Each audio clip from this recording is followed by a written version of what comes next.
back where you came from." The words hit Abigail Harper like a slap before she'd even set her suitcase down. Every other bride on that platform was being wrapped in a groom's arms. Hers never came. Instead, a stranger's note crumpled in her trembling fist, while the whole town watched her humiliation. Then, hoofbeats. A cowboy she'd never met swung down from his horse, looked her dead in the eye, and said the last thing she expected to hear from anyone ever again. If you're watching this, comment your city below. I want to see how far this story travels. Now subscribe, because you will not believe what happens next. The train's whistle hadn't even finished dying in the cold Wyoming air when Abigail Harper understood, with the sick clarity of someone watching a door close from the wrong side, that something was wrong. Every other woman who stepped down from that passenger car was met with open arms. A groom lifting his bride off the last step like she weighed nothing. A groom pressing a bouquet of wildflowers into trembling hands. A groom weeping, actually weeping, at the sight of a woman he'd only known through paper and ink and the risk of faith. Abigail stood on the platform with her suitcase gripped in both hands, scanning the crowd for a face she had only ever seen, described in careful, patient handwriting. Samuel Briggs, 29 years of age, owner of 400 acres outside Laramie, a man who wrote that he wanted more than land, more than cattle. A woman to share a life with, not just a house. She did not see him. She told herself the train might be early. She told herself men were often shy in crowds. She told herself a dozen small kind lies, the way a person does when the alternative is unbearable. Then a boy no older than 12, freckled and out of breath, pushed through the thinning crowd and thrust a folded note into her hand without meeting her eyes. "You, Miss Harper." "Yes, this is for you, ma'am." And he was gone before she could ask him anything else, swallowed back into the dispersing crowd like he'd never been there at all. Abigail unfolded the paper with fingers that had already begun without her permission to shake. "I've changed my mind. Go back where you came from." No signature, no explanation, not even the dignity of his full name. She read it twice as if a third reading might rearrange the words into something survivable. It did not. Around her, the platform was emptying. Brides walked arm in arm with their new husbands toward waiting wagons. Trunks were loaded. Laughter rang out easy and warm from people whose lives had just begun exactly as they'd hoped. Abigail stood alone with a suitcase and a folded piece of paper that had just ended everything she'd built her future on. "Miss." The station master, an older man with kind, tired eyes, approached carefully the way you'd approach something wounded. "You need help with your trunk." "I don't believe I'll be needing it moved anywhere," Abigail said, and was surprised at how steady her own voice sounded when everything inside her had gone to pieces. "It seems there's been a change of plans." "Briggs didn't come." Mr. Briggs sent his regrets. She held up the note without offering to let him read it. Some humiliations a person keeps for herself. The station master's jaw tightened. "That man." He shook his head. "You're not the first, miss. Word'll spread. You have somewhere to stay tonight. I have a little money.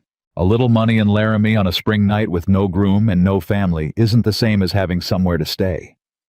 He said it gently, but he said it plainly, and Abigail felt the truth of it settle into her stomach like a stone. She had spent 3 years in Chicago after her parents passed, bent over a sewing table 14 hours a day, saving every coin toward a train ticket and a letter exchange that had promised her something Chicago never could: a home, a purpose, a man who wanted her specifically, not merely a body to fill a house.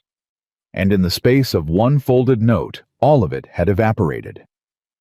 She was still standing on the platform, suitcase in hand, when she heard the hoofbeats. They came fast, a single rider cutting across the open ground beside the station, and for one wild, foolish moment, Abigail let herself hope it was Samuel arriving late, breathless with apology, ready to undo the cruelty of the last 10 minutes. It was not Samuel. The rider slowed his horse to a walk as he neared the platform and swung down from the saddle in one clean motion that spoke of a man entirely at ease with his own body and his own land. He was tall, broad through the shoulders, weathered in the particular way of men who worked outdoors, and did not complain about it. He pulled his hat from his head as he approached her, an old courtesy that most men in her experience had abandoned somewhere around the Mississippi River. He looked at her, not at her suitcase, not at the empty platform around her, which told its own humiliating story. At her. "You're Abigail Harper." It wasn't a question, and that surprised her enough that she answered honestly. "I am. Do I know you?" "No, ma'am. Name's Ethan Calloway." He said it simply, like a man laying a card on a table, not trying to impress her with it. "I run a ranch about 6 miles north of town." "Mr. Calloway, I'm afraid I don't understand what business you'd have with me." Ethan's jaw worked for a moment, like he was deciding how much truth a stranger deserved on the worst day of her life. Then he said the one sentence that would change the entire shape of Abigail Harper's future, though neither of them knew it yet. "I've waited my whole life for someone exactly like you." Abigail actually laughed, though there was no humor in it, only the brittle sound of a woman one wrong word away from breaking entirely. "Mr. Calloway, I don't know what kind of woman you think you're speaking to, but I promise you have mistaken me for someone else. I have nothing, no husband, no home, no prospects, whatever it is you're offering." "I'm not offering marriage," Ethan said, cutting her off not unkindly. "I wouldn't insult you that way, not today, not like this." "Then what are you offering?" He was quiet a moment, watching her the way a man watches weather he respects. "I heard what Briggs did. Whole town's going to hear it by supper. I came because I couldn't stand the thought of a woman standing on that platform with nowhere to go while men like him get to walk away clean." "That's very noble of you, Mr. Calloway, but noble doesn't pay for a hotel room." "No?" he agreed. "It doesn't." He settled his hat back on his head. "But work does. I need help at my ranch. Cooking, keeping books, mending more than I can manage alone.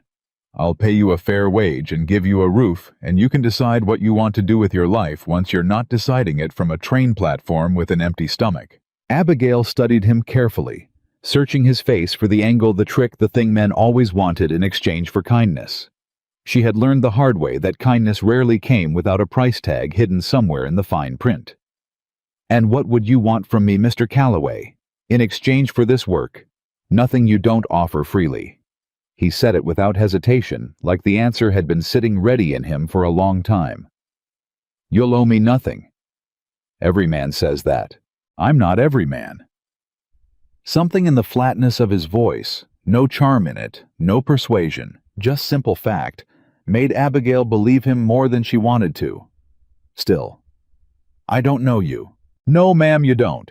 And you're under no obligation to trust a stranger on horseback." He gestured toward the horse patient behind him. "But it's getting dark, and the hotel in town will charge you more than you can afford for a room you'll spend crying in. I'm offering work, real work for real wages. Nothing more than that unless you decide otherwise." Abigail looked down at her suitcase, looked at the empty platform, looked at the folded, cruel little note still crushed in her fist. Why would you do this for a stranger? Ethan was quiet again, and when he spoke, something moved behind his eyes that Abigail wouldn't understand the full weight of for weeks yet. "Because I know what it is to be left standing somewhere, waiting for someone who isn't coming. I wouldn't wish that feeling on anybody, not even an enemy." It was the honesty in it more than the words themselves that finally broke through Abigail's defenses. "All right, Mr. Calloway," she said quietly. "I'll come, but only as an employee, nothing more. That's all I'm asking, Miss Harper." He took her trunk without being asked, lifted it like it weighed nothing, and set it behind the saddle. Then he offered his hand to help her up onto the horse behind him, and Abigail hesitated only a moment before she took it. As they rode away from the station, she looked back once at the platform, where her old life had ended in front of a whole town of strangers, and did not yet know that she was riding toward the place where an entirely new one would begin. The ranch house came into view an hour later, weathered but sturdy, smoke curling from its chimney into the darkening sky. Two ranch hands were finishing chores in the yard, and both looked up with open curiosity as Ethan swung down and helped Abigail off the horse. "Boss!" One of them, a stocky young man with a friendly open face, approached with obvious questions in his eyes. "Tom, this is Miss Harper. She'll be helping around the house for a while." Tom tipped his hat, polite, but clearly bursting with questions he didn't ask. "Ma'am?" "Mr. Calloway," Abigail said quietly, once Tom had walked off toward the barn. "Your men are going to talk." "Let them talk." Ethan picked up her trunk again. Talking never hurt anybody who didn't do anything wrong. Inside the house was plain but clean, a bachelor's home that had clearly gone too long without a woman's touch and knew it. Dishes stacked instead of put away, curtains hanging crooked, a fine layer of dust on surfaces that hadn't been wiped in weeks. "It's not much," Ethan admitted, watching her take it in. "It's more than I had an hour ago," Abigail said honestly, and something in Ethan's shoulders eased at that, like he'd been braced for judgment and received grace instead. He showed her to a small room off the kitchen, modest but private, with a door that latched and a window that looked out over open pasture. "This was my brother's room," Ethan said, and something tightened in his voice on the word brother that Abigail noticed, but didn't ask about, not yet. "You'll have privacy here. Nobody'll bother you." "Thank you, Mr. Calloway." "Ethan," he said, "if we're going to be working together, might as well drop the formality." "Ethan, then." She set her suitcase down on the narrow bed. "And you may call me Abigail." He nodded once, and there was something almost boyish in the small, private smile that crossed his face before he caught himself and smoothed it away. "Supper's usually simple. Beans, bread, whatever meat we've got. I'll leave you to settle in." He left her alone, and Abigail sat on the edge of the narrow bed in a stranger's house in a stranger's town, wearing the same dress she'd worn to meet a man who hadn't wanted her, and finally allowed herself to cry. The first days on the ranch tested every soft muscle in Abigail's body, and every assumption she'd carried about her own usefulness. She had sewn dresses in Chicago with fine, careful stitches, but she had never scrubbed a cast-iron pot crusted with 3 days of neglect. She had never chased an orphaned calf around a pen at 5 in the morning, while Tom, on the other hand, a quiet older man named Silas, laughed themselves breathless at the sight of her skirts flying. "You're doing it wrong, ma'am," Tom called out, grinning. "You got to corner him, not chase him." "Then perhaps you'd care to demonstrate, Mr. Tom, instead of standing there enjoying my humiliation." Tom laughed harder, but he came and showed her patient despite himself, and by the end of the week, the calf came to her hand without being chased at all. Ethan watched all of this from a careful distance, never hovering, never inserting himself unless asked. But Abigail caught him more than once with an expression on his face she couldn't quite name, something between admiration and disbelief. Like he was watching a woman rebuild herself in real time, and didn't quite believe what he was seeing. "You didn't have to learn the books," he told her one evening, finding her at the kitchen table with his ledger, spread open columns of numbers in his own cramped, difficult hand. "Your accounts are a disaster, Ethan." "I know that. You're owed money by at least 3 different buyers who haven't paid, and you're paying Silas and Tom more than the going rate for ranch hands in this county." "I know that too." "Then why haven't you fixed it?"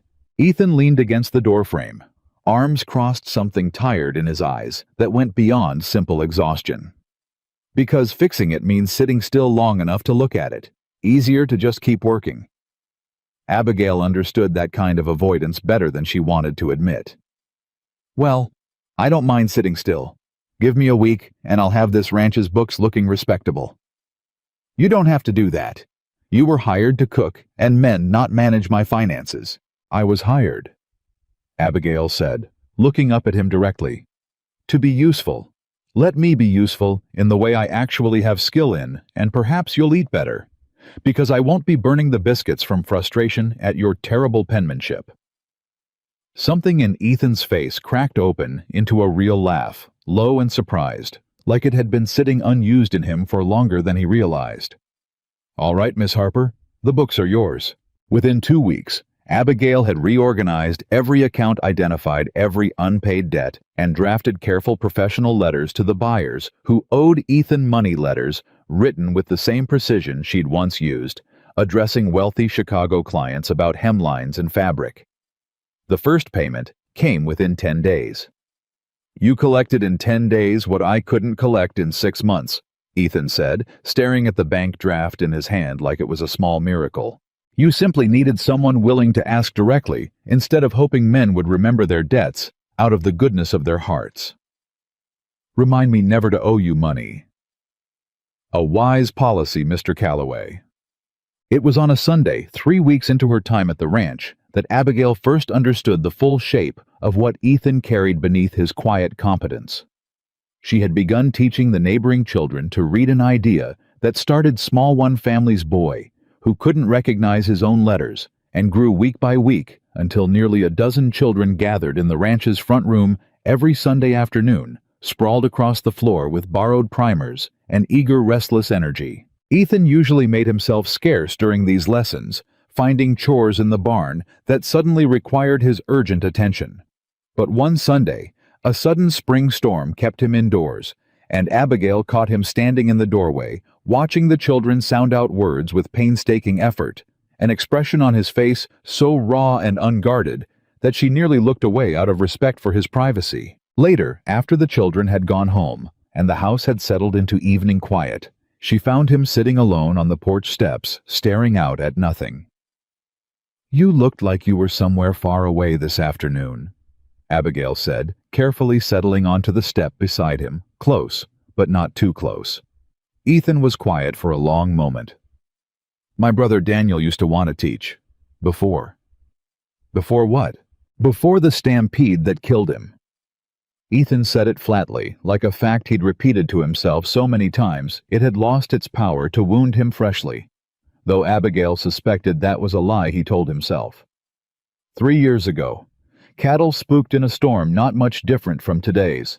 I was supposed to be riding drag with him. I switched positions with him at the last minute because my horse was favoring a leg. He took my spot instead. Abigail's breath caught. Ethan, he was 22. Wanted to save enough money teaching to go east and study properly. Wanted a whole life I never gave him the chance to have because I switched positions with him over a horse's bad leg. That wasn't your fault, wasn't it?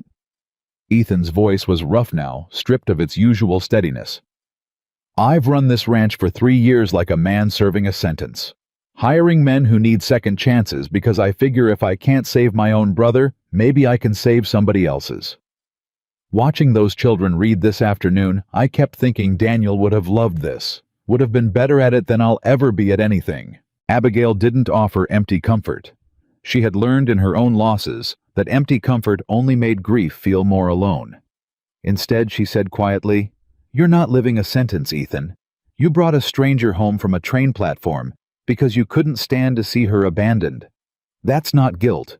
That's a man who still believes kindness matters even after everything that's tried to convince him otherwise." Ethan looked at her, then really looked at her in the fading evening light, and something passed between them that neither one named out loud, though both felt the shift of it settle into the quiet air. "You're a very unusual woman, Abigail Harper. I've been told I'm entirely too plain-spoken for polite company." "I like plain-spoken." His voice had gone soft, almost unguarded. Briggs was a fool. Abigail felt heat rise in her face and looked down at her hands. Perhaps his foolishness was my good fortune in the end. Neither of them said anything else for a long while, but neither one moved away either, and the silence between them had become without either noticing exactly when a comfortable one. Word travels fast in a small county, and it wasn't long before Laramie's gossip mill turned its full attention toward Ethan Calloway's ranch. "They're saying you've got that Harper woman living under your roof unmarried," Silas said one morning, not unkindly delivering the news the way a man delivers a weather report. Simple fact, no judgment attached though, clearly bracing for a reaction. "Let them say what they like." Ethan didn't look up from mending a length of fence. "Boss, I'm not one to care what folks gossip about, but there's some in town talking about writing to the Reverend, questioning propriety and such." Ethan's jaw tightened. "Miss Harper works for wages same as you and Tom. There's nothing improper happening on this ranch." "I know that. You know that. Doesn't mean the ladies' sewing circle in town knows that. That evening, Abigail overheard enough of the conversation through the thin kitchen wall to understand the shape of what was being said about her in town, and something old and familiar tightened in her chest. The particular shame of being talked about by people who had decided her worth without ever speaking to her directly. She found Ethan afterward, arms crossed, jaw set. "Perhaps I should move into town, take a room at the boarding house. It would put an end to the talk." "You'll do no such thing." The sharpness in Ethan's voice surprised them both. He softened immediately, though the intensity in his eyes didn't fade. "I'm sorry. I don't mean to order you around. But you've done nothing wrong here, Abigail, and I won't have you running from people's small-minded gossip when you've only just started building something for yourself." "And what exactly am I building, Ethan?" The question came out more raw than she intended. 3 weeks of fear and gratitude and confusion finally cracking through her careful composure. "I have no home of my own, no husband, no family. I am a guest in your house who does your books and teaches your neighbors' children, and I don't know what I am to you or what I'm meant to become. And I am tired, Ethan. I am so tired of not knowing where I belong." The words hung in the air between them, more honest than either of them had planned for. Ethan was quiet for a long moment, studying her with an intensity that made her want to look away and made her unable to. "I don't know all the answers either, Abigail. I know that this ranch has felt more like a home in the past 3 weeks than it has in the 3 years since my brother died. I know that I look forward to supper in a way I never used to because I know you'll be at the table. I know that when Silas told me this morning what's being said in town, my first thought wasn't about my own reputation. It was about protecting yours." Abigail's breath caught. "I don't know what that means exactly." Ethan continued, quieter now. "Maybe it means nothing more than two lonely people finding comfort in each other's company. Or maybe it means something more than either of us is ready to say out loud yet. But I know I don't want you leaving because of gossip from people who don't know the first thing about either of us." "Ethan, you don't have to answer that tonight," he said quickly, like a man who'd said more than he meant to and was suddenly afraid of what he'd revealed. "Just don't go to town on my account, please." Abigail nodded slowly, throat tight, with an emotion she didn't have a name for yet.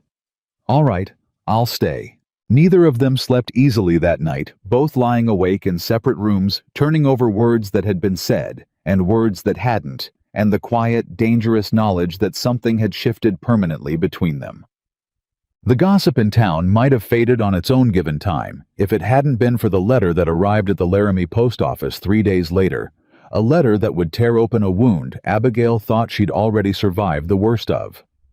Silas brought it back from a supply run, handing it to Abigail with visible confusion. "Ma'am, this came for you. Return address says Briggs."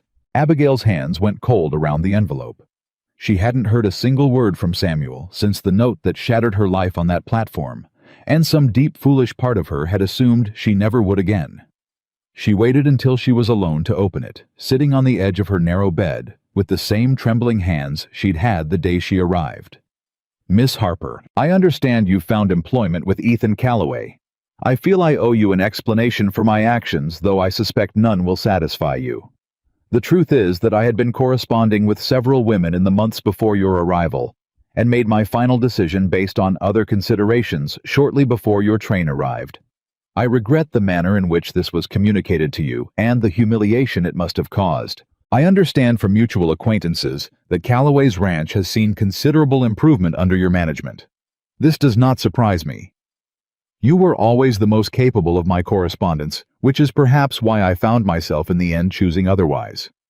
Foolishness, I suppose, prefers comfort to competence. I do not ask your forgiveness.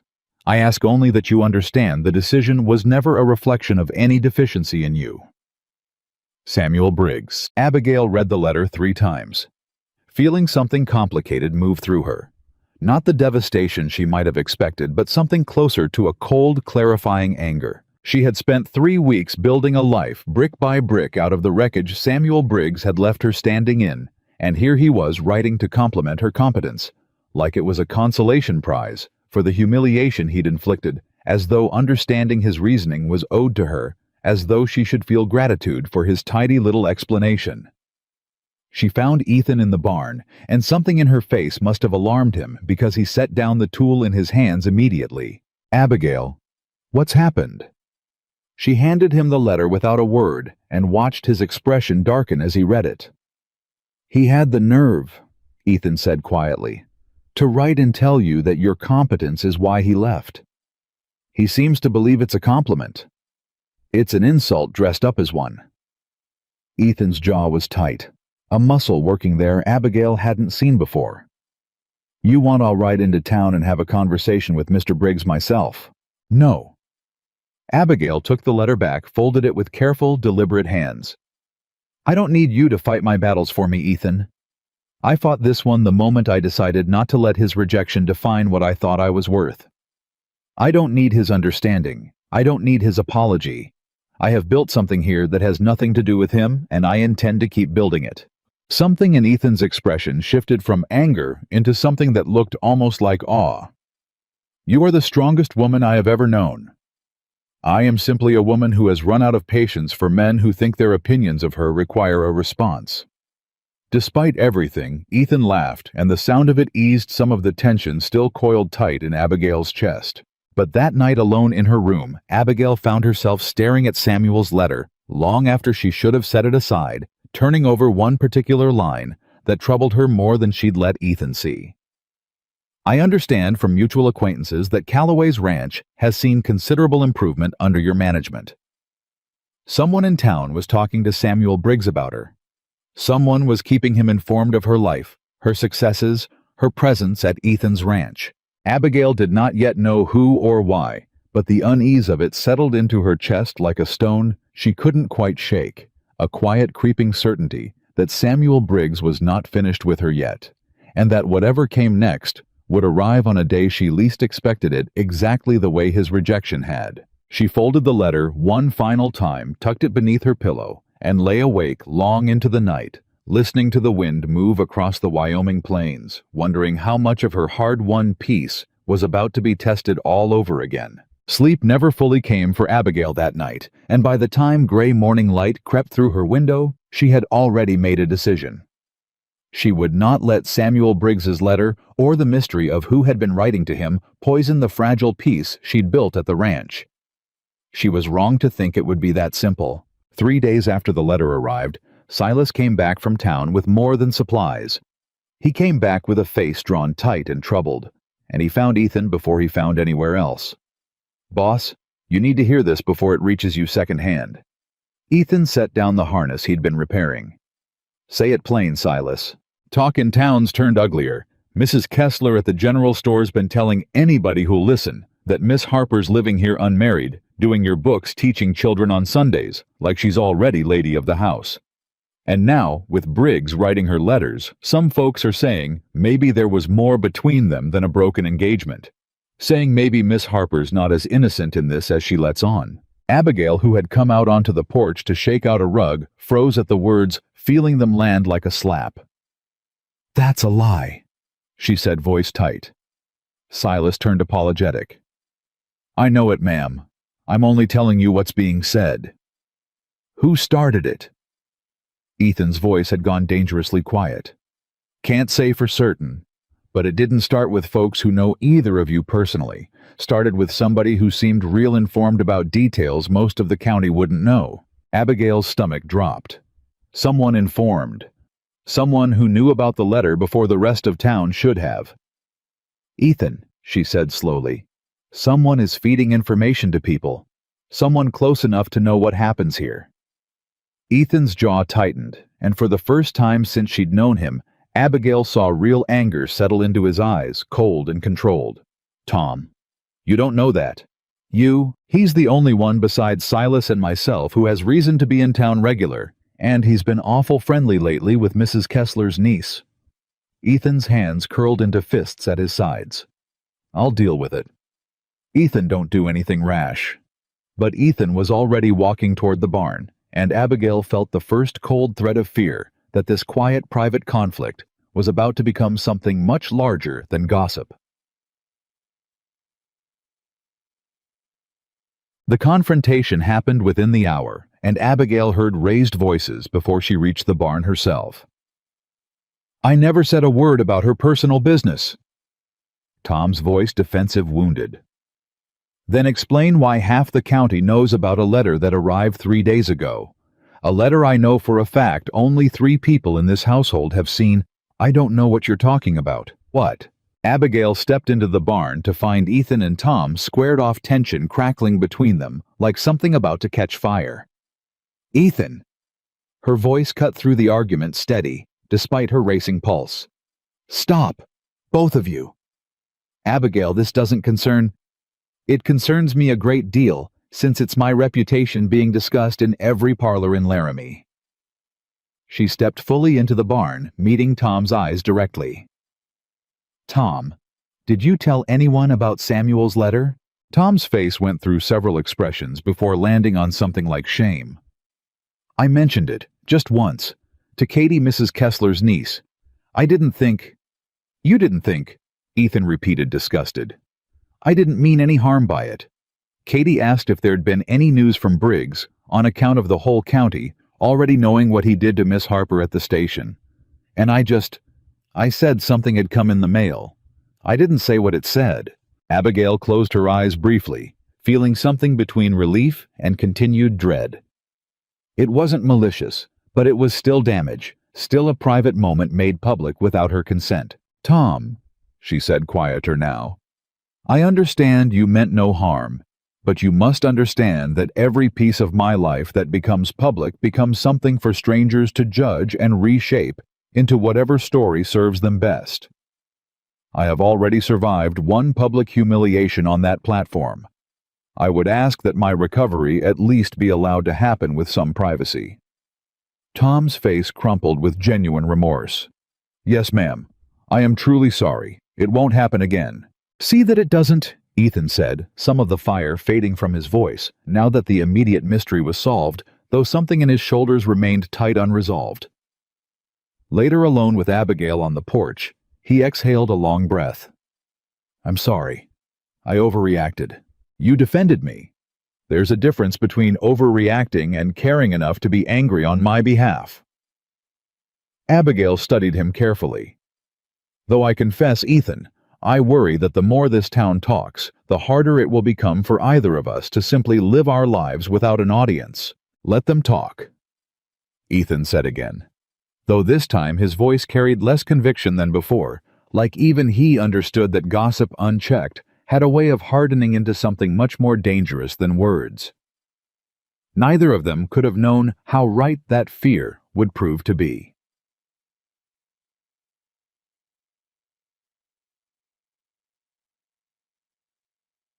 2 weeks passed in a strange, fragile peace.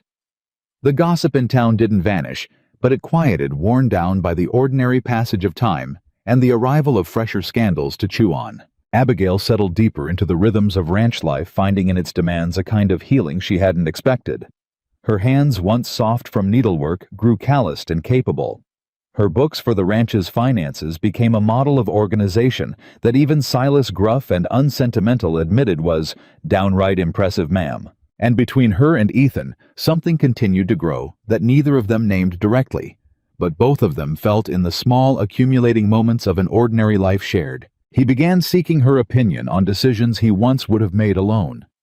She began saving him the choicest piece of cornbread without being asked. They fell into an easy rhythm of evening conversation on the porch, discussing everything from cattle prices to childhood memories, to the quiet ache of grief they both in different ways still carried. "Tell me about your parents," Ethan asked one evening, the sky overhead deepening into the particular purple of a Wyoming dusk. "My mother taught me to sew before she taught me to read, which tells you something about her priorities." Abigail smiled faintly at the memory. "My father was a quiet man, worked at the rail yard. He used to say the loudest men in any room were usually the ones with the least worth saying." "Sounds like a man I would have liked." "He would have liked you too, I think, though he'd have had questions about a man who invites strange women home from train stations." Ethan laughed low and warm. "I'd have answered them honestly, Told him I took one look at his daughter standing alone on that platform and knew I couldn't ride away and leave her there. Something in Abigail's chest tightened warm and unfamiliar. Is that truly what you felt in that moment? Ethan was quiet for the long moment, considering his answer with the same careful weight he gave everything. I felt like I'd been waiting my whole life for something without knowing what it was, and suddenly there it was standing on a train platform in a green traveling dress, holding a suitcase like it was the last solid thing in the world. Abigail's breath caught. "Ethan, you don't have to say anything," he said quickly, the way he always did when he'd revealed more than he'd planned. "I'm not asking for anything. I just wanted you to know it was true." But something had shifted between them in that moment, something neither of them could pretend not to notice anymore. And when Ethan reached over and took her hand, gently, questioningly, Abigail did not pull away. They sat like that for a long while. Hands joined, saying nothing more. The silence between them saying everything words couldn't quite manage. It was 3 days later that the letter arrived, which would shatter the fragile peace entirely. Silas brought it back from town, his face grim in a way that immediately put Abigail on edge. "This one's for you too, Miss Harper. And boss, you'll want to see this." Abigail took her letter first, recognizing the handwriting immediately, her stomach dropping before she'd even broken the seal. "Miss Harper, I find myself unable to remain silent while you build a life on false pretenses. You have allowed Ethan Calloway and the good people of Laramie to believe you are a woman of unimpeachable character, deserving of protection and respect. I feel it only right to inform you that I intend to visit Laramie within the fortnight to discuss matters of considerable importance regarding our prior arrangement, matters that concern property promises and a debt I believe you still owe me. I trust you understand my meaning. Samuel Briggs." Abigail read it twice, feeling cold spread through her chest. A debt? What debt could I possibly owe him? Ethan, who had been reading his own letter with a face growing steadily darker, looked up sharply. "Abigail, this concerns you too." He handed her the second letter, this one from an attorney's office in Cheyenne. "Mr. Calloway, this letter serves as formal notice that Mr. Samuel Briggs has retained our services regarding a dispute over property boundaries adjoining your ranch, specifically the northern grazing land, purchased by your late father in 1879. Mr. Briggs asserts that the original land survey contained errors that place approximately 200 acres of your current grazing land rightfully within his property lines. He intends to pursue formal legal action to reclaim this land." Abigail's blood ran cold. "He's not just coming for me. He's coming for your land." 200 acres, Ethan said grimly, is nearly half my northern range. If he's successful, I lose the grazing land I need to survive the winter herd. "This is retaliation," Abigail said, understanding dawning with sick clarity. "He's furious that I've thrived here, that I've made something of myself despite what he did to me. And rather than accept that his cruelty cost him nothing, he's found a way to make both of us pay for my survival. Land disputes take months to resolve, sometimes years," Ethan said, though his voice carried none of its usual steadiness. "If he's serious about pursuing this, he's serious," Abigail said flatly. "I know Samuel well enough to know that when his pride is wounded, he does not simply let a matter rest. This isn't truly about land, Ethan. This is about proving that he still holds power over both our lives, even after everything." Ethan set the attorney's letter down, with visible effort at control. "Then we'll fight him. Whatever this requires, surveys, lawyers, courtroom testimony, we'll fight him. Ethan, legal battles cost money. Money you've only just begun recovering after years of struggling. I don't care what it costs." "You should care," Abigail said firmly. "This ranch is your life's work, your brother's memory, everything you've built since his death. I will not let Samuel Briggs destroy that simply because he cannot stomach the fact that I built something beautiful out of the wreckage he left me in." Something fierce and determined settled into Ethan's expression. "Then we'll fight together." The following days passed in a blur of preparation. Ethan rode to Cheyenne to consult with an attorney of his own, a careful, methodical man named Whitfield, who specialized in land disputes and listened to Ethan's case with a thoughtful, measured attention that offered the first real comfort either of them had felt since the letters arrived. The original survey from 1879 should be on file at the county recorder's office, Whitfield explained, spreading old documents across his desk. If your father's survey was properly conducted and recorded, Briggs's claim has little legal standing. But if there's any irregularity in the original documentation, there won't be, Ethan said firmly. My father was meticulous about his paperwork. Let's hope so, Mr. Calloway, because if Briggs has retained a competent attorney, he'll be searching for any irregularity he can exploit. Abigail, who had insisted on accompanying Ethan to Cheyenne, spoke up from her seat near the window. Mr. Whitfield, might I review the original survey documents myself? I have some experience with detailed record keeping. Whitfield glanced at Ethan, silently asking permission, which Ethan gave with a small nod. Miss Harper has reorganized 3 years of my ranch's tangled finances into the most orderly ledger this county has probably ever seen. If anyone can spot an irregularity, it's her. Whitfield produced the original survey documents yellowed with age, and Abigail spent the better part of 2 hours poring over them with the same meticulous attention she'd given Ethan's account books, cross-referencing measurements, checking calculations, searching for the smallest inconsistency that might undermine Ethan's claim. She found something within the hour that made her breath catch. Ethan, Mr. Whitfield, look at this. Both men leaned over her shoulder as she pointed to a set of measurements near the northern boundary line. The survey lists this section as 340 acres based on a measurement taken from this creek bed here.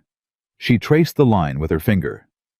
But if you calculate the actual distance using the measurements provided elsewhere in the document, using the same surveyor's own recorded pace measurements from earlier in the survey, this section should measure closer to 360 acres, not 340. Whitfield's eyebrows rose.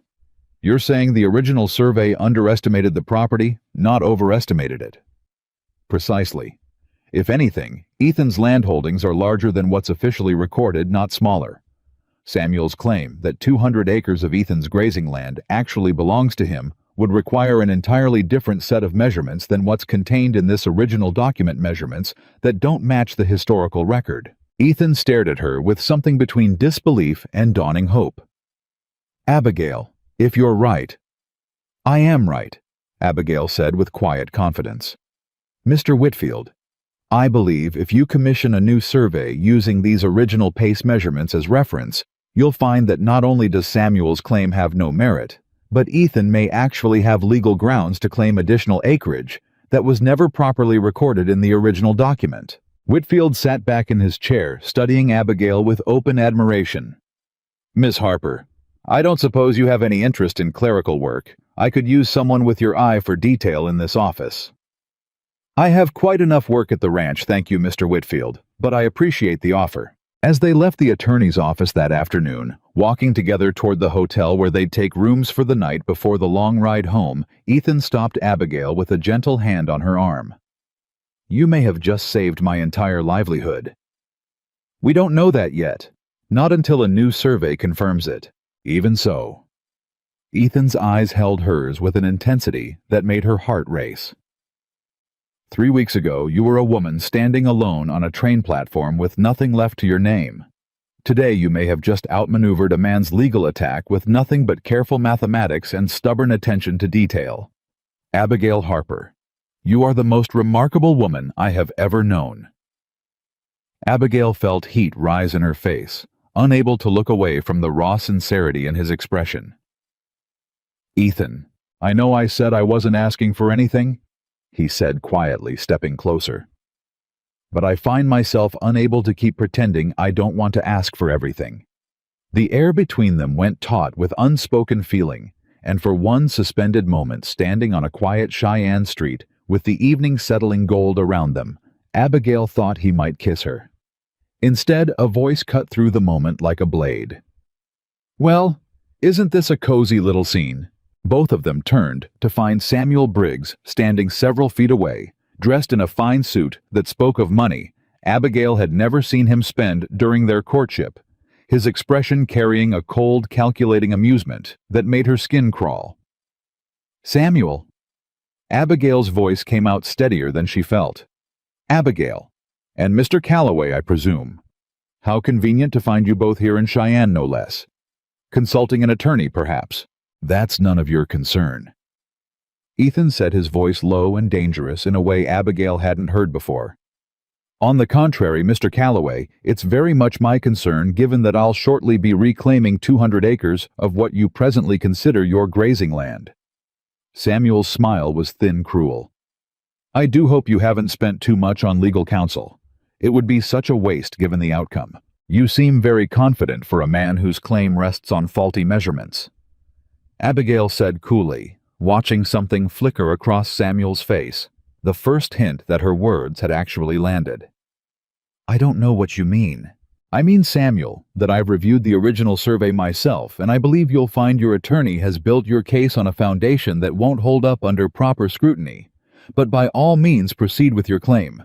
I do so look forward to watching it collapse in a courtroom in front of the entire county. Samuel's composed expression cracked, just slightly real anger flashing through before he smoothed it away. You always were entirely too clever for your own good, Abigail. It's part of why I found you so tiresome to be around. And yet, here you are, Ethan said quietly, stepping slightly in front of Abigail in a gesture of protection that felt entirely natural, still thinking about her 3 months after you abandoned her on a train platform. Seems to me, a man doesn't waste this much energy on someone truly tiresome. Samuel's jaw tightened. This isn't about her. This is about land that rightfully belongs to me. No, Abigail said, stepping back into view, unwilling to hide behind anyone, even Ethan. This is about your pride, Samuel. This is about the fact that you humiliated me in front of an entire town, expecting me to disappear quietly into failure, and instead, I built a life you cannot stand to watch flourish. This is petty revenge, dressed up as a legal dispute, and everyone who examines it closely will see exactly that. For a moment, Samuel said nothing, something almost like respect flickering behind his anger. We'll see what the courts decide, he said finally, though his voice had lost some of its earlier confidence. Good evening to you both. He turned and walked away, disappearing into the evening crowd, and Abigail released a breath she hadn't realized she'd been holding. Are you all right? Ethan asked quietly. I am furious, Abigail admitted. But I am also strangely more certain than ever that we will win this fight. Because of the survey measurements. Because Samuel Briggs has just shown us quite clearly that his case is built on nothing but wounded pride. Men like that make mistakes when they're angry, and I intend to make sure his mistakes cost him everything he's trying to take from us. Ethan studied her for a long moment, something like wonder in his expression. Us, he repeated softly. You said us. Abigail's breath caught at her own unintentional admission. Ethan, Don't take it back, he said quickly, reaching for her hand. Please, I've been waiting to hear you say that word in relation to the two of us since the day I found you standing on that platform. Abigail looked up at him, feeling something settle into place in her chest that she'd been too afraid to name until this exact moment. Us, she repeated, quieter now, but with absolute certainty. Yes, us. He kissed her, then gently, questioningly, and Abigail kissed him back with a certainty that erased every lingering doubt she'd carried since arriving in Wyoming 3 months ago, believing herself unwanted. But even as she allowed herself this moment of joy, a small, cold thread of unease remained coiled in the back of her mind. Samuel Briggs did not strike her as a man who accepted defeat gracefully. And something about the calculated coldness in his eyes tonight told her that whatever came next in this fight would not end simply with a survey correction and a courtroom victory. Samuel Briggs was planning something else entirely. Something Abigail wouldn't discover the full shape of until it was almost too late to stop it. The ride back to the ranch the next morning carried a different weight than the ride to Cheyenne had. Abigail sat close to Ethan, her hand tucked into his, but her mind kept circling back to the look on Samuel's face the moment before he'd walked away. Not defeat, but recalculation. She had seen that look on his face once before in Chicago, the week before he'd finally proposed the mail order arrangement, after 2 other women had rejected his letters. It was the look of a man rerouting his strategy, not abandoning it. "You're quiet," Ethan said, guiding the wagon around a bend in the road. "I'm thinking about Samuel." Understandable given last night. "No, Ethan?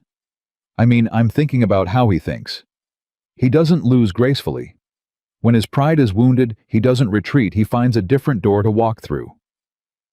She turned to face him fully. "I don't think this ends with a corrected survey." Whitfield seemed confident the measurements would hold. "They will. But Samuel isn't attacking the land because he actually wants 200 acres of grazing range, Ethan. He's attacking it because it's the one thing he could think of that would hurt you and humiliate me simultaneously. If that door closes, he'll look for another one." Ethan's hands tightened slightly on the reins. "Then we'll close whatever door he tries next, the same way we'll close this one." Abigail wanted to believe the confidence in his voice matched the reality waiting for them, but some old hard-earned instinct told her the fight was only just beginning. She was right sooner than she wanted to be. 3 days after their return from Cheyenne, Whitfield's letter arrived confirming what Abigail had already calculated. The new survey conducted by an independent surveyor at Whitfield's insistence validated her mathematics precisely. Ethan's land holdings were not only intact, they were larger than originally recorded. Samuel's legal claim collapsed before it ever reached a courtroom. Ethan read the letter aloud on the porch, and Tom and Silas, who had gathered to hear the news, let out a whoop of celebration that startled the chickens into a flurry of feathers. "We should celebrate," Silas declared. "First real good news this ranch has had in years." But Abigail, watching Ethan's face carefully, saw the same wariness she felt herself. "This isn't over," she said quietly, once the ranch hands had wandered off to spread the good news among themselves. "Samuel doesn't simply accept defeat and disappear. You think he'll try something else. I know he will." She was proven right within the week, though not in any manner she could have anticipated. It began with Mrs. Kessler, the general store owner, whose gossip had already caused one round of trouble, arriving at the ranch unannounced on a Tuesday afternoon, her expression a strange mixture of apology and barely concealed excitement at being the bearer of significant news. "Miss Harper," she said, twisting her gloved hands together on the porch, "I felt you ought to hear this from me directly, rather than through idle talk. Hear what Mrs. Kessler. Mr. Briggs has been telling folks in town a rather different story than the one you'd expect, given his failed land claim." Mrs. Kessler lowered her voice, as though the words themselves were dangerous. "He's saying that you and he were never truly separated at all. That the note at the station was a misunderstanding, a message meant for someone else entirely delivered to you in error by a careless messenger boy. He's saying that legally, by the terms of the mail order agreement you both signed before you ever left Chicago, you remain his intended bride, obligated to honor that arrangement." Abigail felt the blood drain from her face. "That's absurd. He sent that note himself. There was no error." "I believe you, dear. But he's got the original signed agreement, and he's showing it to anyone who'll look, insisting the contract still stands, and that you've been living here with Mr. Calloway in violation of a binding promise made to him." Ethan, who had come out onto the porch partway through the conversation, went rigid with fury. "That's a manipulation of the truth so blatant it borders on outright fabrication." "Perhaps," Mrs. Kessler said carefully, "but he's retained a different attorney now, one who specializes in contract disputes rather than land surveys. And he's saying he intends to bring the matter before the county in a formal hearing, arguing that Miss Harper owes him fulfillment of the original marriage agreement, regardless of the note delivered at the station." Abigail's mind raced through the implications with sick, dawning horror. "He's not trying to win me back. He's trying to trap me in a legal obligation that would force me to either marry him or pay some manner of breach of contract penalty." "That would be my understanding as well, dear." After Mrs. Kessler left, Abigail sank into the porch chair, her hands trembling. "He's found a way to hurt me without needing to prove anything about the land. This isn't about property anymore. This is about control, about proving that even now, months later, he still holds power over my future. Ethan knelt in front of her chair, taking both her hands in his. He holds no power over you that you don't allow him to hold Abigail. We'll fight this the same way we fought the land claim, with facts, with truth. And if the county recognizes the original contract as binding regardless of his abandonment. Ethan's jaw tightened. Then we'll find another way. I promise you, Abigail, I will not let that man drag you back into a life you already survived escaping. But even as he said it, Abigail saw the flicker of genuine uncertainty in his eyes, and understood that for the first time since this entire ordeal began, Ethan himself wasn't entirely certain the law would side with justice rather than technicality.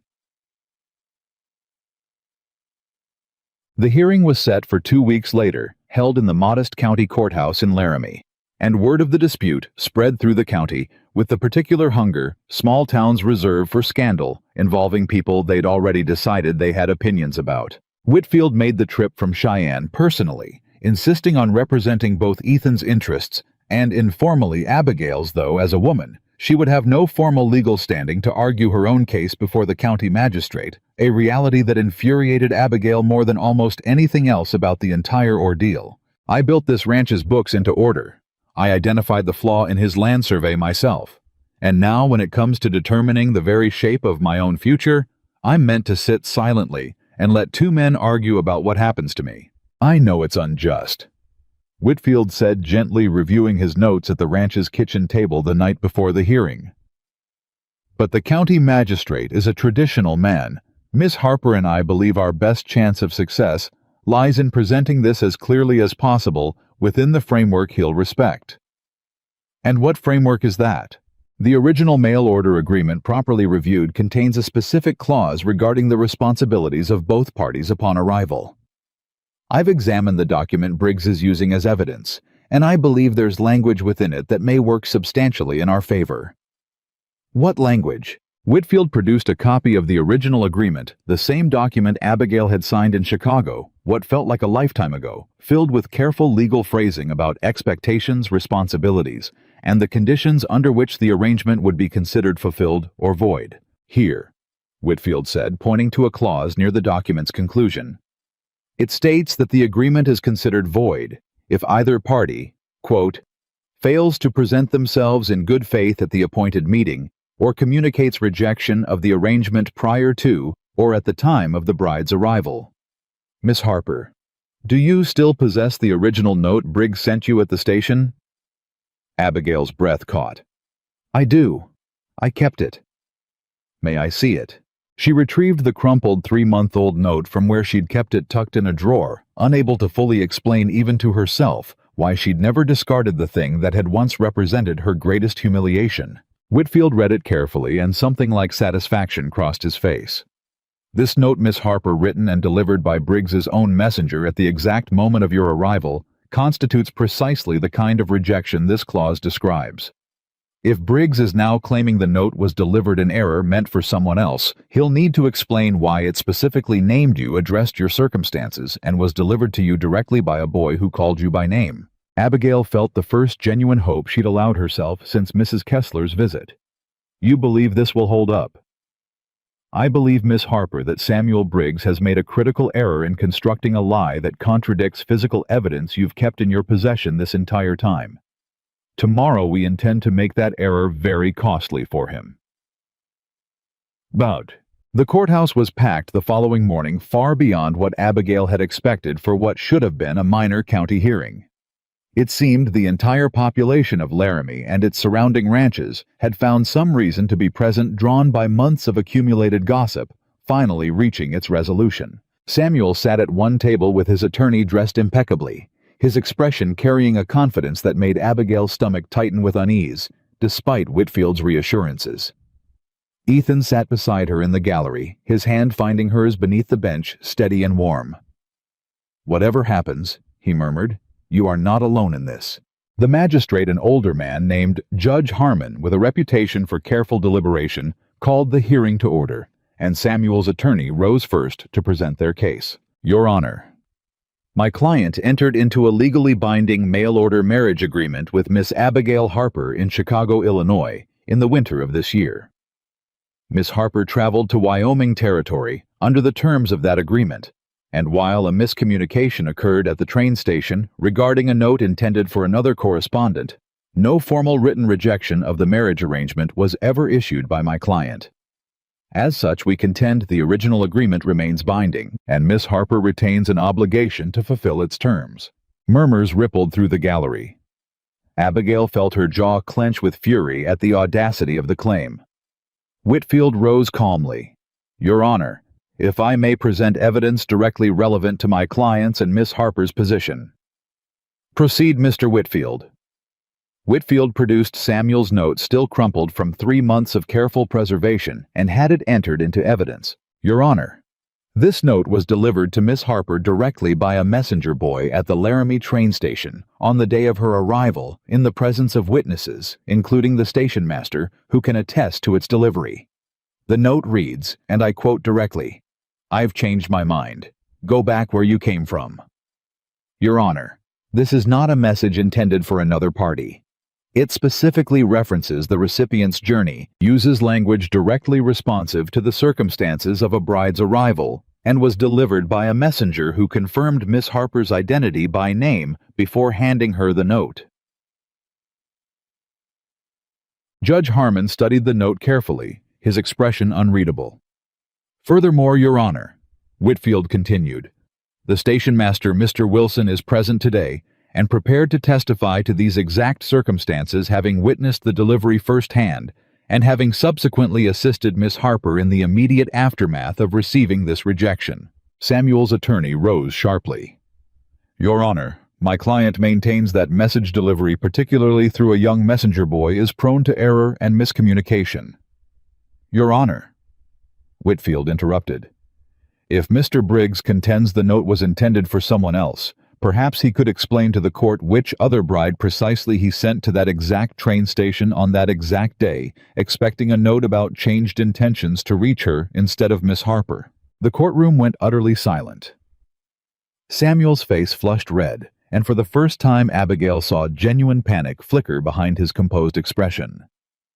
"Your Honor," Samuel's attorney said clearly, scrambling, "my client's precise recollection of the circumstances that day may require further—" "Mr. Briggs," Judge Harmon said, his voice carrying the particular weight of a man who had heard enough evasion for one morning, "did you or did you not write this note yourself?" The courtroom held its breath. Samuel's jaw tightened, his eyes flicking briefly toward Abigail before settling on some middle distance, unable to meet the judge's gaze directly. "Your Honor, the circumstances of that day were complicated." "That is not an answer to my question." Long seconds passed. Abigail felt Ethan's hand tighten around hers. "Yes." Samuel finally admitted the word, dragged out of him like a confession under duress. "I wrote the note." A wave of murmurs swept through the gallery, and Judge Harmon's expression hardened visibly. "Mr. Briggs, you have appeared before this court today, attempting to enforce a marriage contract against a woman you personally and directly rejected in the cruelest possible manner, humiliating her publicly at a train station, and now seek to claim she remains legally obligated to you despite your own written rejection. This court finds your claim not only without merit, but bordering on an abuse of legal process intended to harass and control a woman who has done nothing but attempt to rebuild her life after your own cruelty toward her." "Your Honor, I am not finished, Mr. Briggs." Judge Harmon's voice cut through the courtroom like a blade. "This court formally declares the original mail-order agreement between Samuel Briggs and Abigail Harper void, based on Mr. Briggs's own written and now confirmed rejection of the arrangement at the time of Miss Harper's arrival. Miss Harper retains no legal obligation whatsoever to Mr. Briggs, past, present, or future. Furthermore, given the pattern of behavior demonstrated in this court today, following closely on the heels of a previously dismissed land dispute claim against Mr. Ethan Calloway, this court strongly advises Mr. Briggs to reconsider any further legal action against either party, as this court will not look favorably upon a continued pattern of harassment disguised as legitimate legal grievance."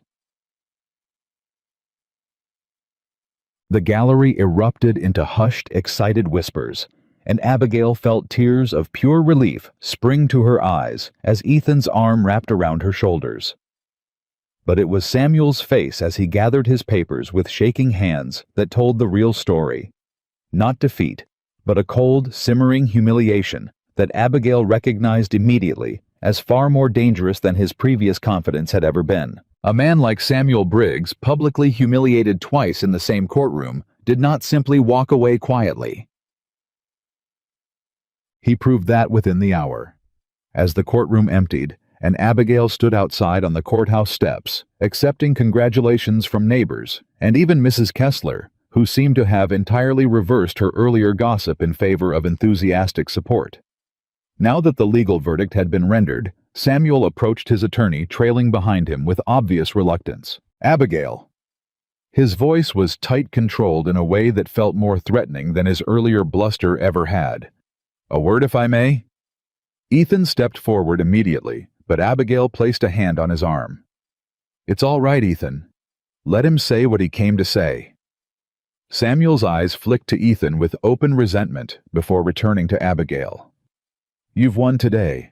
The court has sided with you publicly decisively. I hope you're satisfied. I hope, Samuel, that you finally learned there are consequences to treating people as disposable." Something ugly flashed across Samuel's face. "You think this ends here? You think humiliating me in a county courthouse settles anything?" "I think," Abigail said, her voice steady despite the anger building in her chest, "that this settles the legal matter entirely, and that whatever remains between us is nothing more than your own wounded pride, which is not my responsibility to manage." "You'll regret this," Samuel said, his voice dropping low enough that only Abigail and Ethan could hear it. "Everything you've built here, this ranch, this reputation, this ridiculous fairy tale you've constructed with your cowboy, none of it is as secure as you think." "Is that a threat, Mr. Briggs?" Ethan's voice had gone dangerously quiet. "It's a fact," Samuel said, straightening his jacket with forced composure. "You've made an enemy today, Calloway, in a county where reputation matters more than court verdicts. Good luck maintaining yours." He turned and walked away, disappearing into his waiting carriage without another word, and Abigail felt the cold weight of his final threat settle into her stomach, despite the victory she'd just won. "He's not finished," she said quietly. "No?" Ethan agreed, watching Samuel's carriage pull away. "I don't believe he is." Then, Samuel's threat proved prophetic within days, though not in the manner either of them had anticipated. It began subtly, a delayed shipment of supplies Ethan had ordered from Cheyenne, arriving 3 weeks late, with a vague explanation about logistical complications. Then a buyer who had previously purchased cattle from Ethan's herd suddenly canceled their standing arrangement, citing changed circumstances, without further explanation. "Coincidence?" Silas suggested, though his tone lacked conviction. "I don't believe in coincidences that arrive precisely 1 week after a man threatens to destroy everything I've built," Ethan said, grimly reviewing correspondence at the kitchen table with a frown that had become increasingly permanent over recent days. Abigail, cross-referencing the ranch's accounts against these sudden disruptions, felt the same unease building. "Samuel has money, Ethan. Money and connections throughout the territory from his own business dealings. If he's using those connections to quietly undermine your operations, then we need proof," Ethan said. "Suspicion alone won't hold up in any court, and I won't accuse a man publicly without evidence to support it." The proof arrived 3 days later, though not through any investigation Abigail or Ethan had conducted themselves. Tom returned from a trip to town with news that made his usually easy expression turn grave. "Boss, Miss Harper, you need to hear this. I ran into one of the hands from the Kessler spread, and he mentioned Briggs has been buying up debt notes from some of the smaller ranchers around here, buying their loans from the bank at a discount, then calling them in early." "To what end?" Ethan asked, though something in his expression suggested he already suspected the answer. "To buy influence," Abigail said slowly, the pieces settling into place with sick clarity. "If Samuel controls enough debt among the smaller ranchers in this county, he controls their votes, their loyalty, their willingness to do business with you or refuse to. He's building a network of obligation specifically designed to isolate you. That's an elaborate scheme for a wounded ego, Silas said, disbelief evident in his voice. Samuel Briggs, Abigail said grimly, does not simply lick his wounds and move on. He rebuilds his power methodically, until he's in a position to strike again from strength rather than desperation. This is exactly the kind of long game he's capable of playing. Ethan's jaw tightened with a mixture of fury and genuine worry. If he's buying up debt notes to isolate my ranch economically, we need to understand the full scope of what he's doing before it's too late to counter it. I can help, Abigail said immediately. I can review the county's public debt records, cross-reference which ranchers have had their loans purchased, identify the pattern before it's fully established. Abigail, this could take weeks of careful investigation. Then we begin today, she said firmly. I did not survive a public humiliation at that train station, rebuild my entire life from nothing, and win a courtroom battle against that man's lies, only to watch him quietly destroy everything through financial manipulation while we wait passively for the next attack. Something in Ethan's expression shifted into open admiration. You truly are remarkable, Abigail Harper. I am simply a woman who has run entirely out of patience for Samuel Briggs's schemes. The investigation took the better part of 2 weeks, conducted carefully and quietly, to avoid alerting Samuel to their awareness of his strategy. Abigail spent long hours at the county recorder's office, cross-referencing public debt records with Whitfield's occasional assistance, while Ethan quietly spoke with neighboring ranchers, gauging the true scope of Samuel's growing influence. What they discovered was more extensive than either had feared. Samuel had purchased debt notes from no fewer than 6 smaller ranching operations throughout the county, calling in payments early on, several offering deceptively generous extensions on others in exchange for informal agreements regarding grazing rights, water access, and future business dealings that would systematically isolate Ethan's ranch from the surrounding community. He's building a wall around us, Ethan said grimly, reviewing the full scope of Abigail's findings spread across the kitchen table. If he controls enough of these smaller operations, he can effectively cut off my access to shared grazing land water rights, even the cooperative cattle drives we've always organized collectively each season. He's patient, Abigail said. This isn't a man acting out of impulsive anger anymore. This is calculated, methodical revenge built over weeks, specifically to avoid the kind of direct confrontation that failed him twice already in court. Then we need to counter it just as methodically. Ethan rubbed his eyes, exhaustion evident beneath his determination. Whitfield can help us understand our legal options regarding shared grazing agreements, but ultimately this comes down to the ranchers themselves. If they understand what Samuel is truly doing, they may not care, Abigail said honestly. Debt is a powerful motivator, Ethan. A rancher facing an early call on his loan may not have the luxury of principled resistance to Samuel's manipulation, regardless of what he thinks of the man's character. Then what do you suggest? Abigail was quiet for a long moment, turning the problem over with the same careful precision she'd applied to Ethan's account books to the land survey to every challenge that had faced them since that day at the train station. We offer them a better option, she said finally. If Samuel is buying up debt to control these ranchers, we counter by offering fair terms ourselves. Buy back the notes we can afford. Offer reasonable extensions on the others, position you as an ally, rather than Samuel as their only path to relief. Abigail, that would require capital I don't currently have available. Not all at once. But between the recovered payments from your previous unpaid accounts, the improved efficiency of the ranch's finances since I began managing the books, and perhaps a loan from Whitfield's connections in Cheyenne specifically structured around this purpose. You're suggesting I go into debt myself to save my neighbors from Samuel's manipulation. I'm suggesting, Abigail said firmly, that you invest in the kind of community loyalty that no amount of money can otherwise buy. Samuel is playing a game of control through fear and obligation. You have the opportunity to play a different game entirely, one built on trust and genuine partnership. In the long run, Ethan, I believe that game wins. Ethan studied her for a long moment, something like wonder mixing with his exhaustion. You have more faith in this plan than I currently have in myself. Then borrow some of mine, Abigail said simply, taking his hand across the table.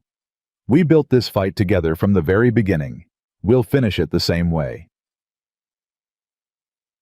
The plan took shape over the following days, Whitfield arranging a modest loan structured specifically to allow Ethan to purchase back several of the debt notes Samuel had acquired, offering the affected ranchers considerably more favorable terms than Samuel's calculated manipulation had provided.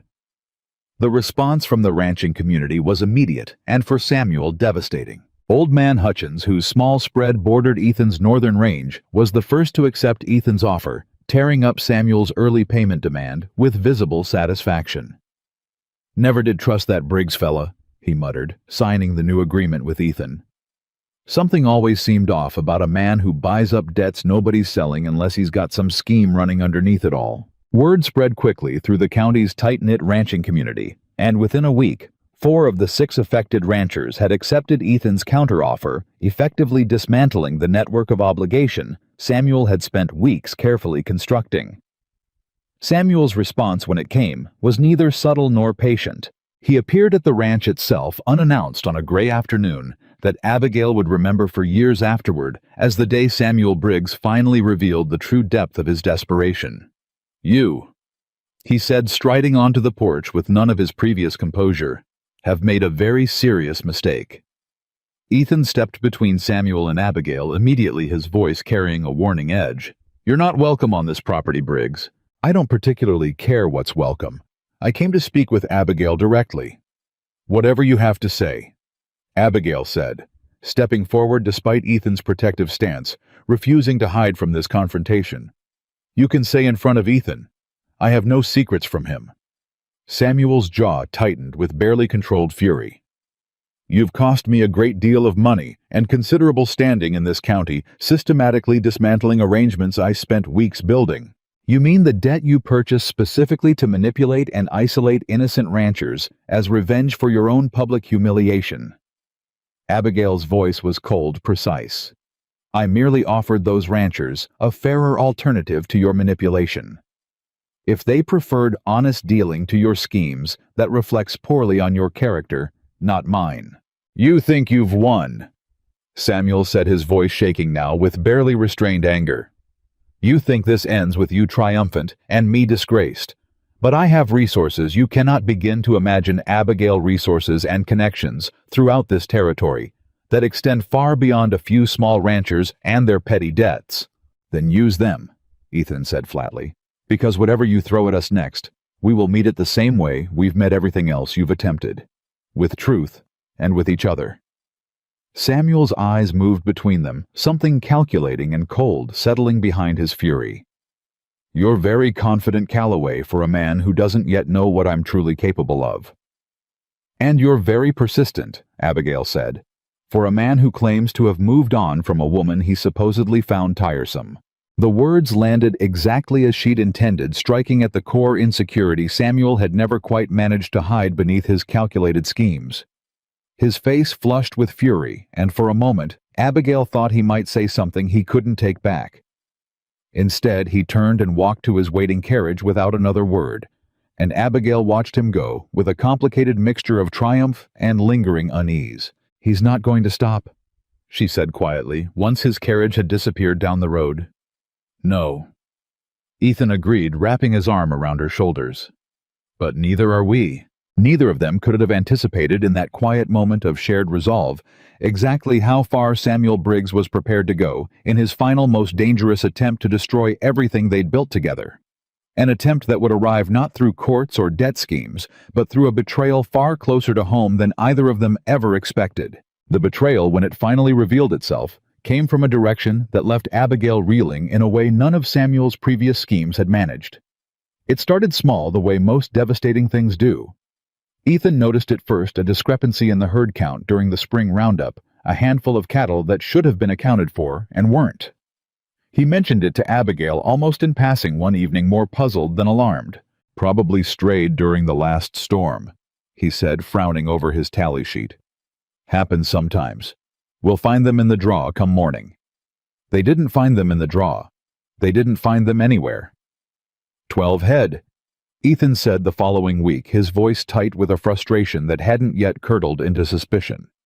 12 heads simply vanished, and Tom's the one who did the last count before they went missing. Abigail felt something cold settle in her stomach at the mention of Tom's name, though she pushed the thought away, immediately ashamed of how quickly her mind had leapt toward accusation. Surely there's an explanation. Perhaps the count was simply wrong to begin with. Perhaps. Ethan agreed, though his tone carried the same doubt Abigail felt. The explanation, when it finally arrived, came not from Tom directly, but from Silas, who approached Abigail alone in the kitchen one morning, with an expression of such obvious internal conflict that she knew before he spoke a single word that something significant was troubling him. "Miss Harper, I need to speak with you about something, and I don't rightly know how to say it without sounding like I'm accusing a man I've worked alongside for 3 years. Silas, whatever it is, please just say it plainly." Silas twisted his hat in his weathered hands. "I saw Tom 3 nights back riding out past midnight toward the Kessler spread. Didn't think much of it at first. Figured he was sweet on that Kessler girl Katie and sneaking off for some courting nobody needed to know about. But then I heard talk in town yesterday. Talk about Briggs paying good money to certain folks willing to look the other way on certain matters concerning Calloway's ranch." Abigail's blood ran cold. "You believe Tom has been working with Samuel?" "I don't want to believe it," Silas said heavily. "Boy's been nothing but decent since he started here. But the timing of those missing cattle and him riding out at hours that don't match any courting schedule I've ever heard of, and now this talk in town, we need proof before we accuse him of anything," Abigail said, though her mind was already racing through the implications. If Tom had betrayed Ethan's trust working secretly for Samuel this entire time, it meant every private conversation, every strategy session, every piece of confidential planning about the land dispute and the debt scheme could have been compromised from the very beginning. "I'll speak with Ethan," she said finally. "Thank you, Silas, for bringing this to me directly, rather than spreading it as rumor. Didn't feel right keeping it to myself, ma'am. Not with everything you and the boss have been fighting to protect." Ethan's reaction when Abigail relayed Silas's concerns that evening was a controlled fury more frightening than any outburst could have been. "If Tom has been feeding information to Briggs this entire time," he said, his voice dangerously quiet, "then everything the survey details, the debt repurchase strategy, even conversations we had privately in this house could have reached Samuel before we ever moved against him. We don't know that for certain yet. We need to know for certain." Ethan stood abruptly, pacing the length of the kitchen with barely contained energy. "I trusted that boy. Gave him steady work, fair wages, treated him like family these past 3 years. Ethan, if this is true, confronting him directly may only cause him to deny everything and disappear before we understand the full scope of what he's revealed." "Then what do you suggest?" Abigail was quiet for a moment, her mind working through the problem with the same careful strategy she'd applied to every previous challenge. "We test him. Give him a piece of false information, something specific enough that if it reaches Samuel, we'll know definitively where the leak has been coming from." Ethan studied her with a mixture of admiration and something like sorrow.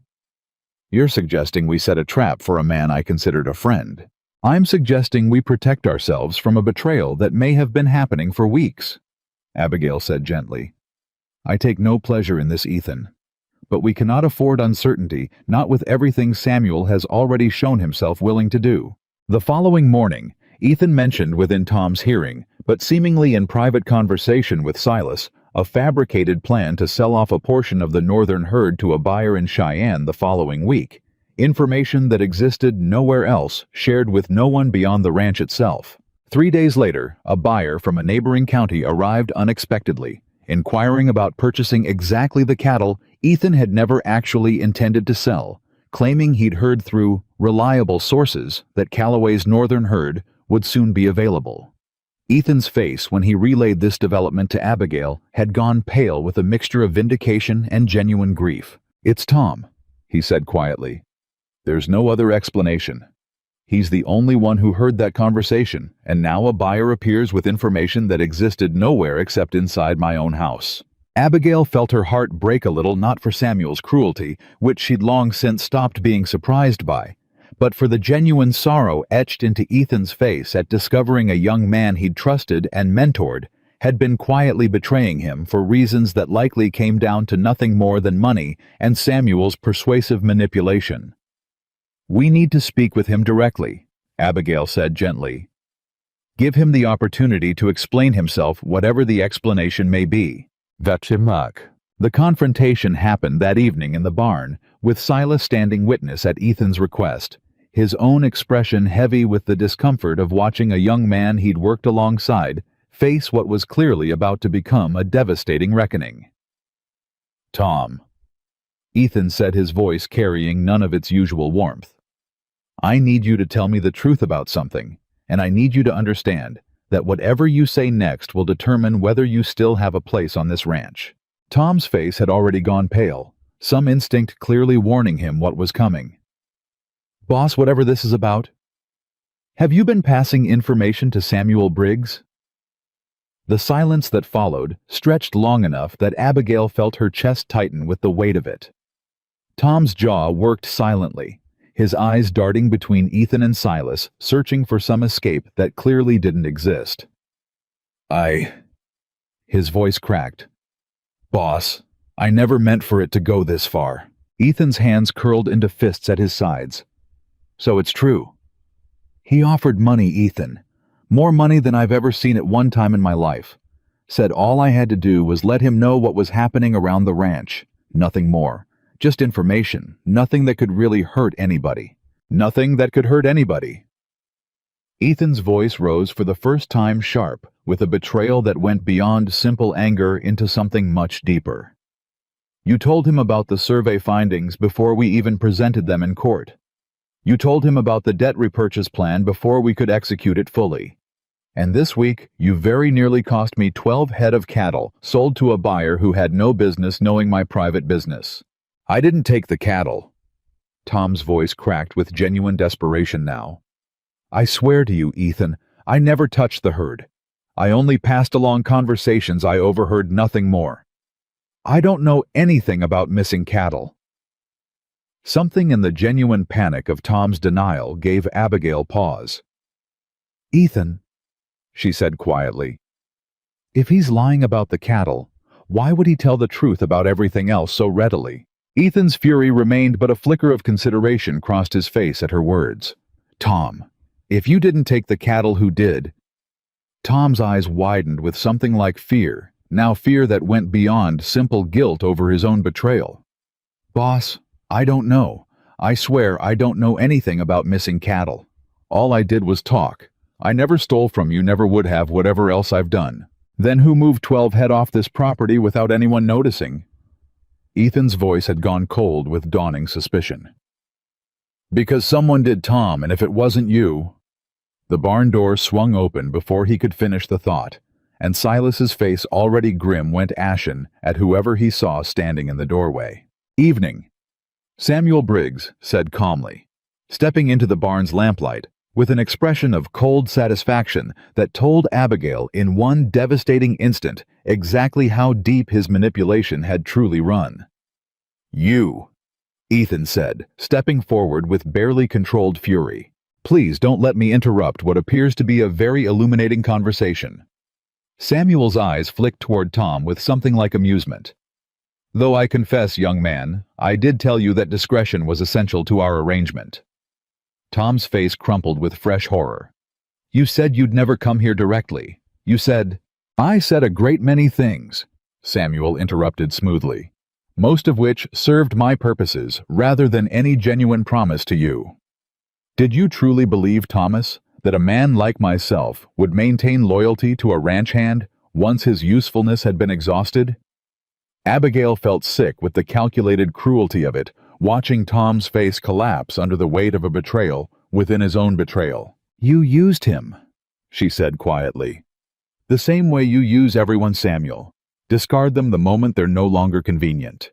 I prefer to think of it as efficient resource management."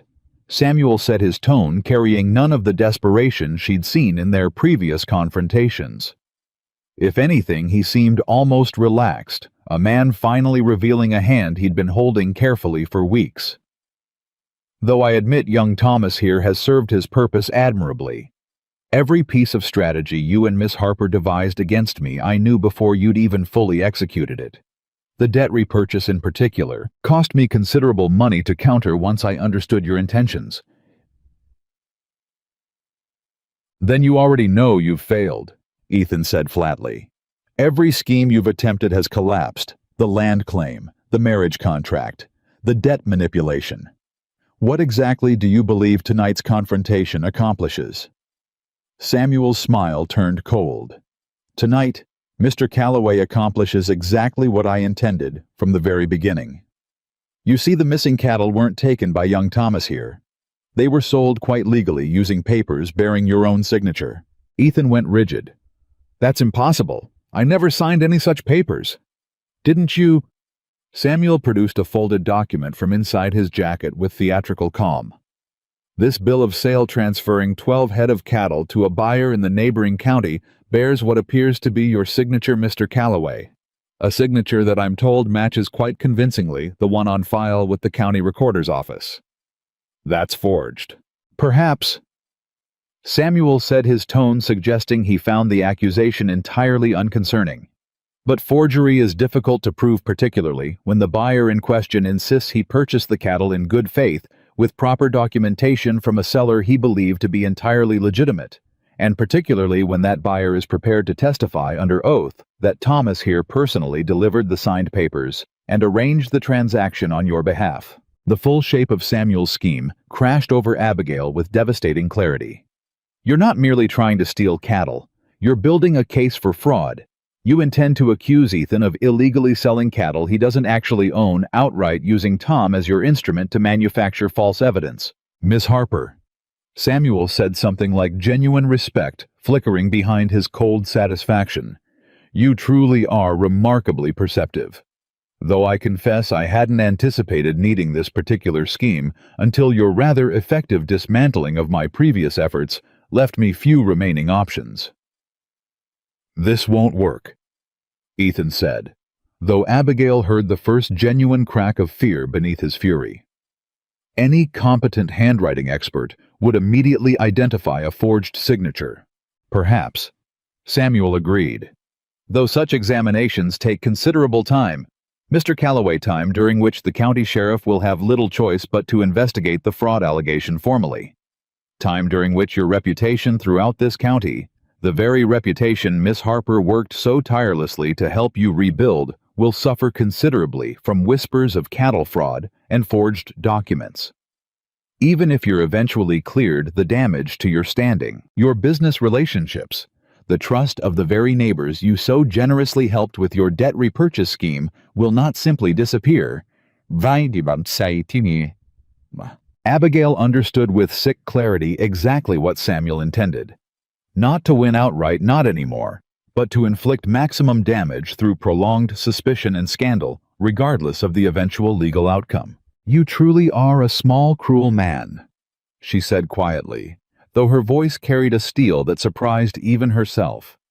Willing to manipulate a young man's desperation for money, forge documents, and destroy an innocent man's reputation, all because you cannot accept that I built a life without you, and found it better than anything you ever offered me. Something flickered behind Samuel's composed expression at her words, not quite shame, but something close enough that Abigail knew she'd struck at the exact wound she'd intended to. Believe what you like about my motivations, Samuel said, though his voice had lost some of its earlier calm. The sheriff will be here within the hour. I suggest you prepare yourselves for what comes next.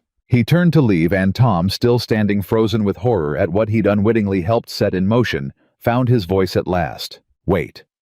His voice shook, but something resolute had settled into his expression. A young man finally understanding the full weight of the choice he'd made, and deciding in this moment to try to undo whatever damage remained possible. I'll tell the sheriff the truth. All of it. That you paid me for information that I never signed any bill of sale, that whatever documents exist bearing Ethan's signature, I had no part in creating them. Samuel's composure cracked just slightly. You'll say nothing of the sort. I already betrayed one good man for your money. Tom said, his voice growing stronger with each word. I won't compound that by staying silent while you destroy him completely with lies I know to be false. Thomas. Samuel said, his voice carrying a warning edge now. Consider carefully what you're about to do.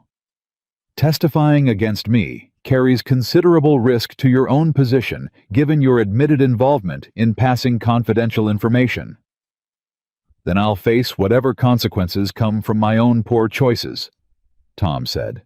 But I won't let you use me to destroy an innocent man on top of everything else I've already done wrong. Samuel's eyes narrowed, calculating before he apparently decided the young man's resolve wasn't worth further argument in front of witnesses.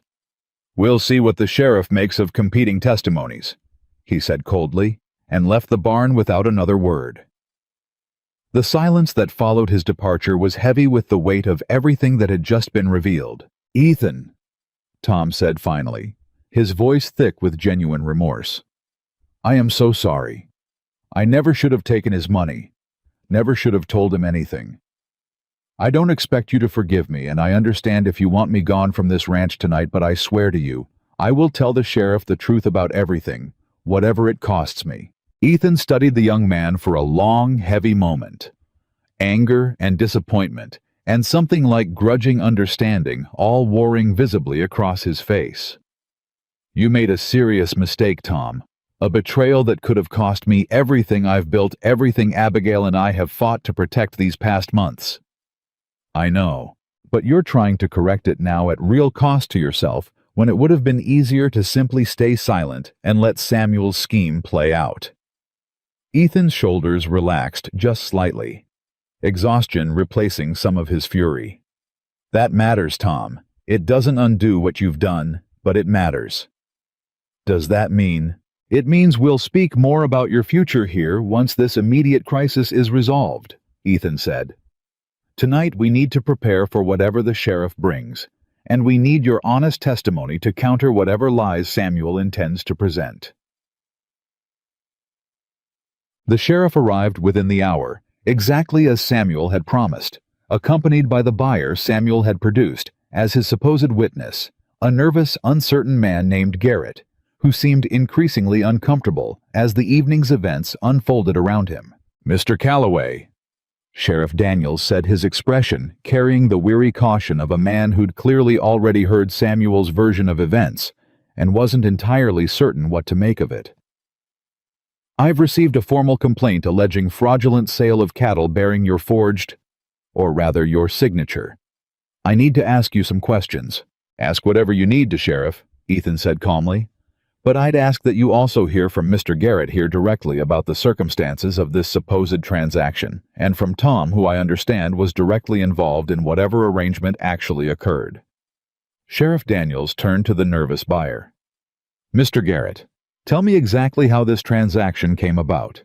Garrett shifted uncomfortably, glancing toward where Samuel stood near his carriage, watching the proceedings with carefully maintained composure that Abigail suspected was beginning to crack at the edges. I was approached by Mr. Briggs, actually, not by anyone from this ranch directly, Garrett admitted slowly.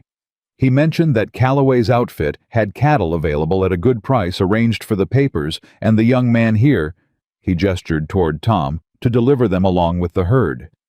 You never met Mr. Calloway directly to arrange this sale? No, sir. Never laid eyes on him before tonight, actually. Sheriff Daniels' expression grew increasingly skeptical. Mr. Briggs, you told me this transaction was arranged directly between Mr. Garrett and Mr. Calloway. Samuel's composure finally cracked just slightly. I merely facilitated an introduction, Sheriff. The actual transaction. Tom interrupted, his voice shaking but resolute. Was entirely arranged by Mr. Briggs. He gave me papers already prepared, told me to deliver them to Mr. Garrett, along with 12 head of cattle I helped move off the northern range without Mr. Calloway's knowledge or permission. He paid me for the delivery and for information I'd been passing him about ranch business for the past several weeks. Ethan never signed those papers. I don't know who did, but it wasn't him. The sheriff's expression darkened considerably as he turned back to Samuel. Mr. Briggs, this is a rather different account than the one you presented to me earlier this evening. The boy is clearly attempting to protect his employer through false testimony, Samuel said, though his voice had lost much of its earlier confidence. Sheriff, Abigail interjected, stepping forward with the same steady determination that had carried her through every previous confrontation with Samuel. I would ask that you examine the signature on that document carefully. I have extensive experience with Mr. Calloway's actual signature, having managed his ranch's financial records for several months now. I believe any careful comparison will reveal significant discrepancies. Sheriff Daniels studied the document for a long moment, then produced several of Ethan's genuine signed papers from his own files for comparison, holding them side by side in the lamplight.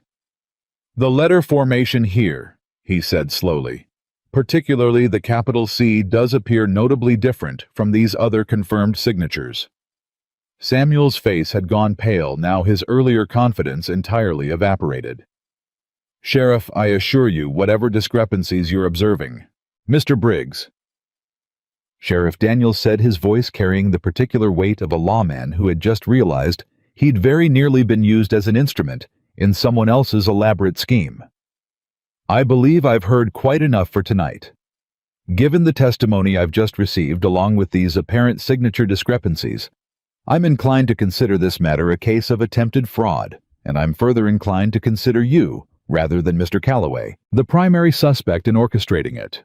"This is absurd," Samuel said, though his voice carried none of its earlier conviction.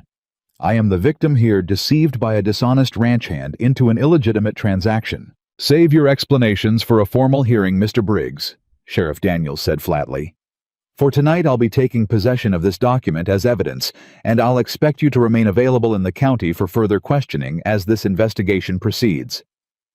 Given your history of legal disputes with Mr. Calloway and Miss Harper over recent months, this pattern of behavior raises considerable concern about intent." Samuel's face had gone from pale to something approaching genuine fear, the full weight of his scheme collapsing around him in real time.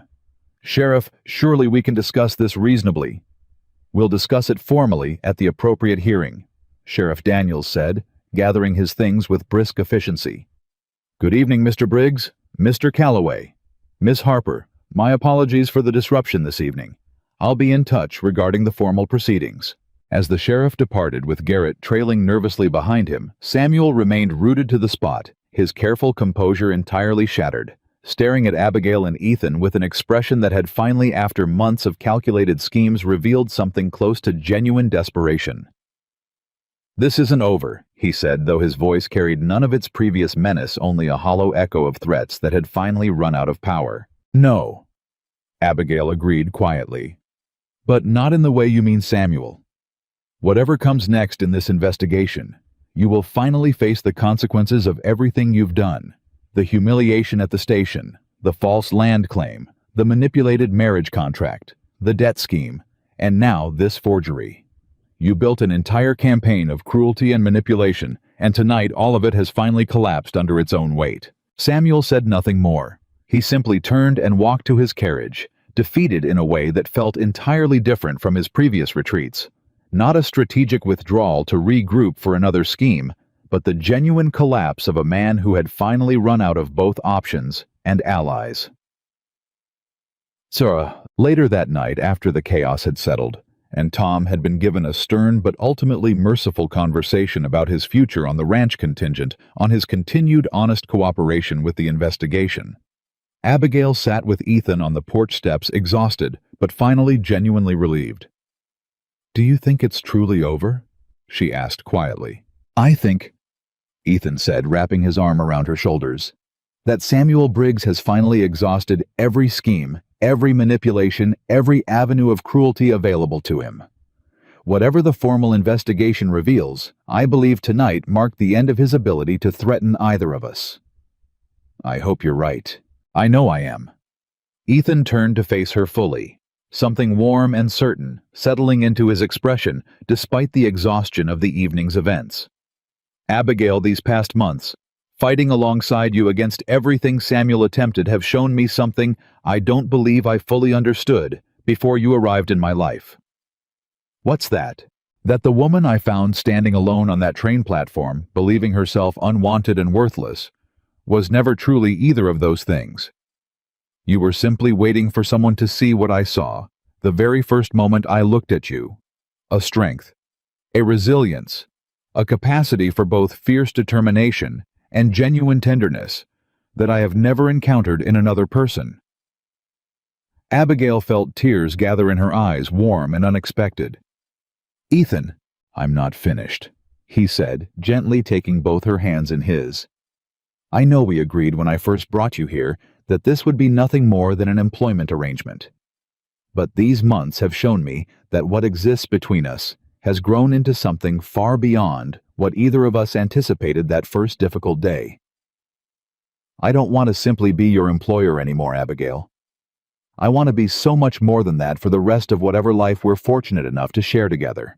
Abigail's breath caught, understanding the weight of what he was building toward her heart, racing with a hope she'd nearly forgotten how to feel after Samuel's initial cruelty. "Ethan, what are you saying?" But Ethan simply smiled, warm and knowing, and gently squeezed her hands. "Not tonight," he said softly.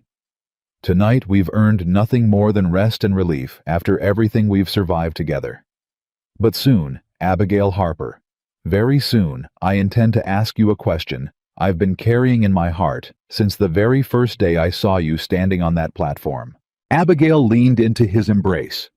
Exhaustion and hope and love, all tangling together into something she hadn't fully believed herself capable of feeling again after Samuel's initial rejection.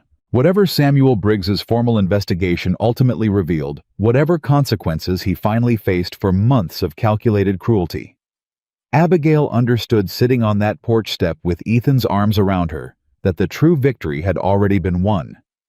Not in any courtroom, not through any clever legal maneuver, but in the simple, profound truth that she had built from the wreckage of public humiliation, a life and a love far richer than anything Samuel Briggs could have ever offered her. The formal hearing regarding Samuel's forgery scheme was set for the following week, and in the days leading up to it, the ranch settled into a strange, watchful quiet, as though the entire county was holding its breath alongside Abigail and Ethan. Tom threw himself into work with a fervor that spoke of a young man determined to earn back trust one honest day at a time. He'd given the sheriff a full written statement detailing every conversation Samuel had pressed him for every dollar he'd accepted, every small betrayal that had accumulated into something far larger than he'd ever intended. Whitfield, reviewing the statement at Ethan's request, pronounced it exactly the kind of testimony that finishes a man like Briggs for good. "You didn't have to help me," Ethan told Tom one morning, finding the young man out mending fence long before sunrise, working through some private penance only he could measure. "You could have stayed silent. Let the consequences fall where they would." "I could have," Tom agreed, not looking up from his work. "But I spent 3 years on this ranch being treated like family, Ethan. Family doesn't stay silent while somebody destroys the man who gave them that chance." Something eased in Ethan's chest at those words, an old wound from watching his own brother's death, finally finding a strange, unexpected companionship in a young man's genuine remorse and determination to make things right. "When this is over," Ethan said, "we'll talk about your future here properly. A man who corrects his mistakes with this much courage deserves a second chance to prove who he really is." Tom's throat worked visibly. "Thank you, Ethan. I won't waste it." The hearing itself proved almost anticlimactic compared to the drama that had preceded it. Garrett's testimony, combined with Tom's detailed statement and the handwriting expert Whitfield had insisted on bringing from Cheyenne, dismantled what remained of Samuel's credibility within the first hour. The expert's findings were unambiguous. The signature on the bill of sale bore only superficial resemblance to Ethan's actual handwriting, clearly traced, rather than naturally written with telltale hesitation marks that betrayed careful, deliberate forgery, rather than the fluid confidence of a genuine signature. "Mr. Briggs." Judge Harmon said, his voice carrying none of the patience he'd extended during their previous encounter. "This court has now reviewed 3 separate matters involving you and the Calloway Ranch within a span of several months. A land dispute built on faulty measurements, a marriage contract claim contradicted by your own written rejection, and now a forgery scheme designed to manufacture criminal fraud allegations against an innocent man. This court finds a clear and disturbing pattern of harassment manipulation and now outright criminal deception. Samuel, seated beside his attorney, had none of his earlier composure left. His face had gone gray, his hands trembling slightly against the table. "Your Honor," his attorney began weakly. "My client." "Your client," Judge Harmon interrupted, "will be formally charged with attempted fraud and forgery matters. This court will refer directly to the territorial prosecutor for further action. Furthermore, given this demonstrated pattern of harassment against Mr. Calloway and Miss Harper, this court is issuing a formal order restricting Mr. Briggs from any further contact, communication, or business dealings involving either party effective immediately." The gallery, packed once again with curious neighbors, erupted into hushed murmurs of satisfaction. Abigail felt Ethan's hand find hers beneath the bench, squeezing tight with quiet, overwhelming relief. Samuel turned in his seat, searching for Abigail's eyes one final time, and what she saw there wasn't anger anymore, wasn't calculated menace.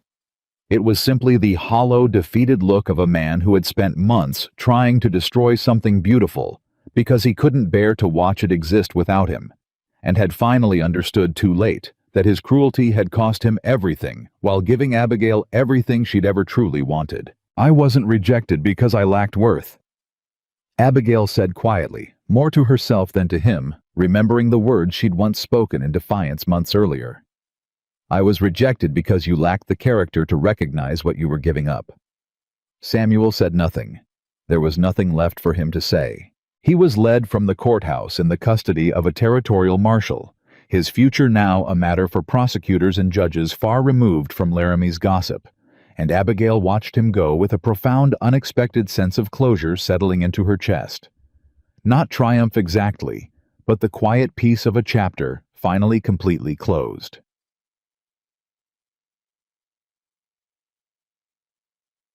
Life on the ranch in the weeks following Samuel's formal removal from their lives took on a gentleness neither Abigail nor Ethan had fully allowed themselves to imagine during the exhausting months of legal battles and betrayals. The debt repurchase arrangements Ethan had made with the neighboring ranchers blossomed into genuine partnerships, the kind of community trust that no scheme of Samuel's could ever have purchased.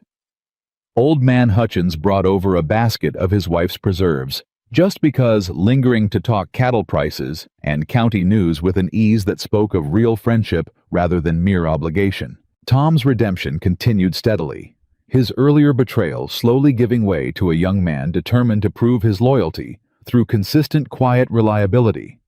Silas, who had never fully trusted the boy's explanation, found himself softening despite his reservations, watching Tom work sunrise to sunset with a dedication that couldn't be faked. And Abigail herself, 3 months after arriving in Wyoming, believing herself abandoned and worthless, found herself the recognized, respected manager of a thriving ranch's finances, the beloved teacher of nearly 24 local children who gathered eagerly each Sunday for her patient lessons, and the object of Ethan Calloway's quiet, devoted affection in a way that had grown day by day into something neither of them any longer tried to hide or minimize. It was on an ordinary Tuesday evening, nearly 4 months after that devastating day at the train station, that Ethan finally asked her to accompany him somewhere he wouldn't explain.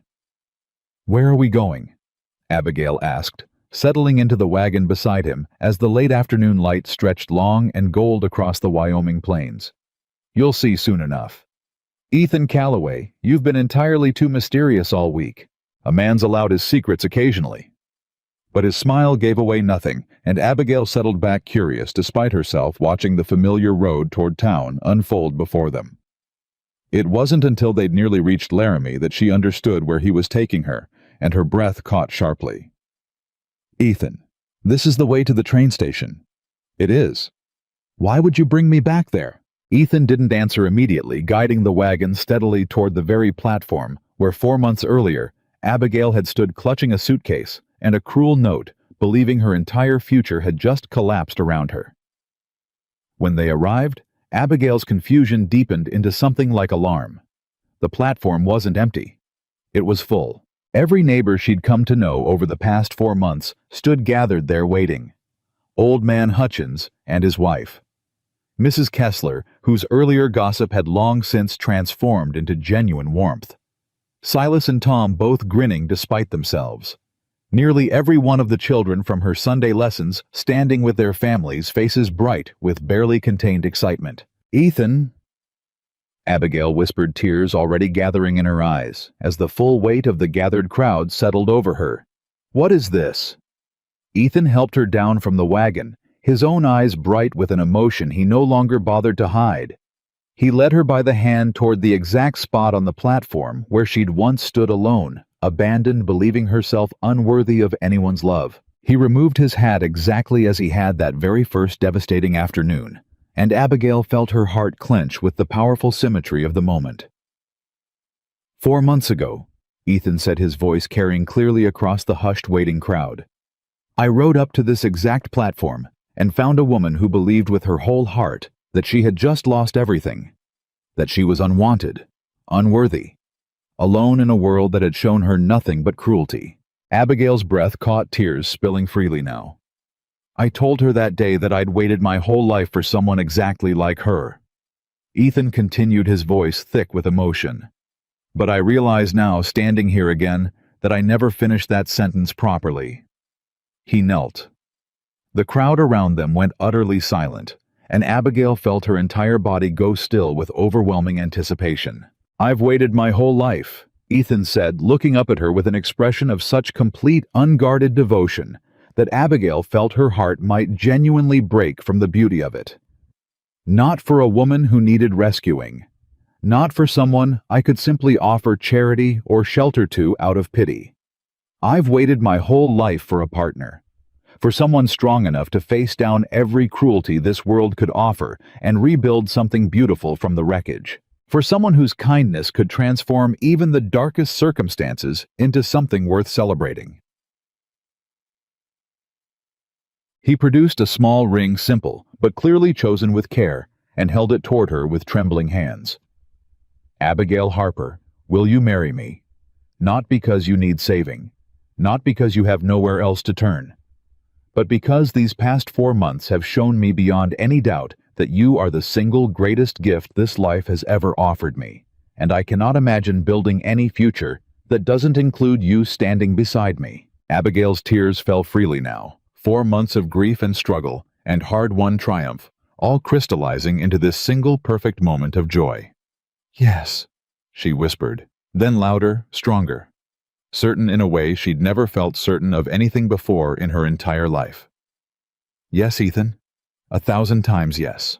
The crowd erupted into cheers, and Ethan rose to sweep her into an embrace, kissing her with all the accumulated love and relief and hard-won joy of everything they'd survived together, while the entire town of Laramie celebrated around them on the very platform where Abigail's greatest heartbreak had once seemed final and complete.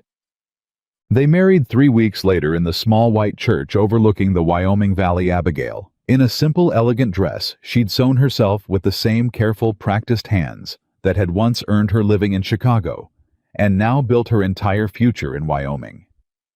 Tom stood among the groomsmen, fully redeemed in Ethan's eyes through months of honest, dedicated work. Silas gave a toast that had half the church laughing and the other half wiping away tears. Mrs. Kessler, of all people, cried harder than almost anyone else present, insisting afterward that she'd known all along those two were destined for each other despite whatever nonsense certain people tried to spread around town.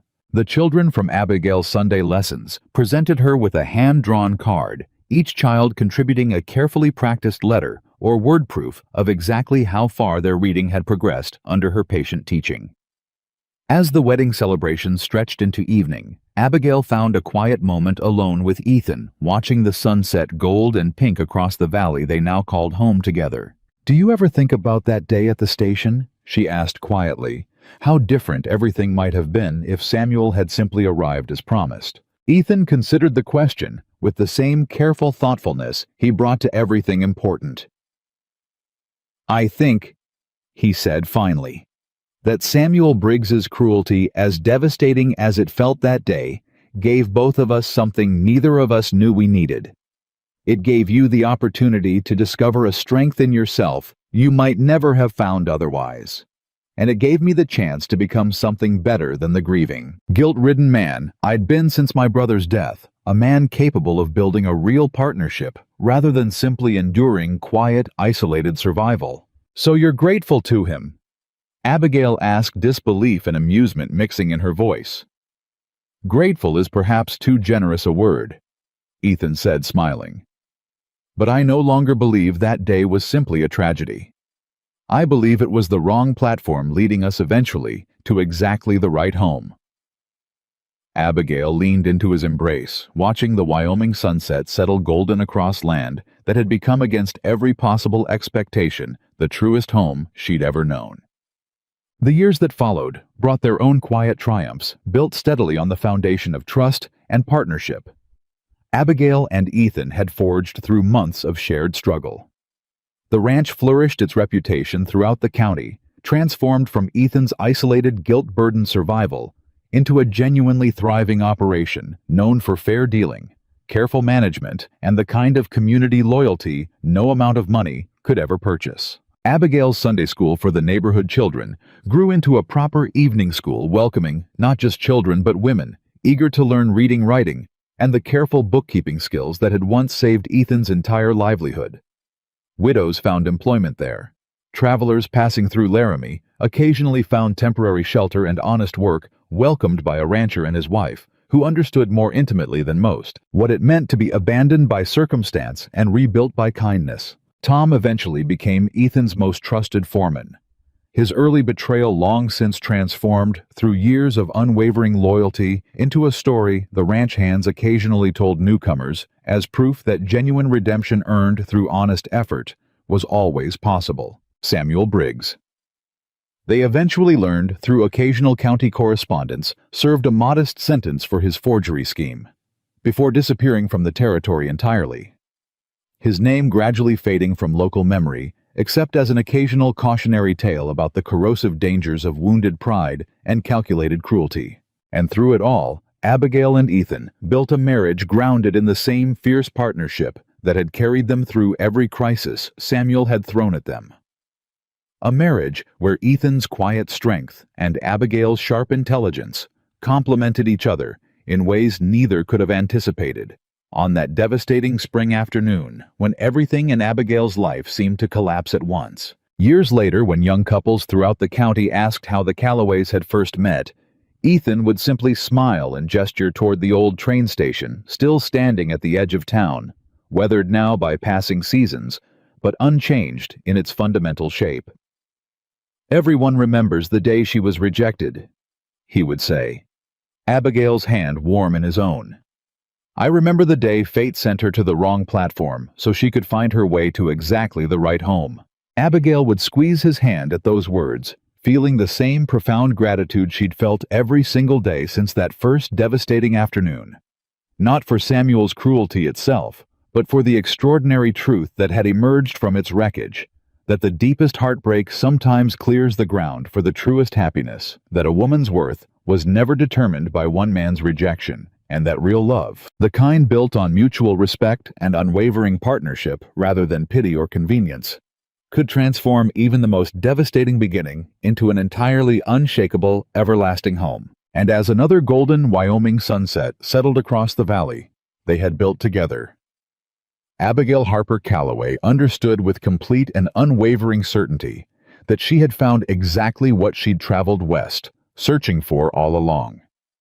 Not simply a husband, but a true partner, a genuine home, and a love strong enough to survive anything the world could throw against it, standing firm and unbroken until the very end of their days together.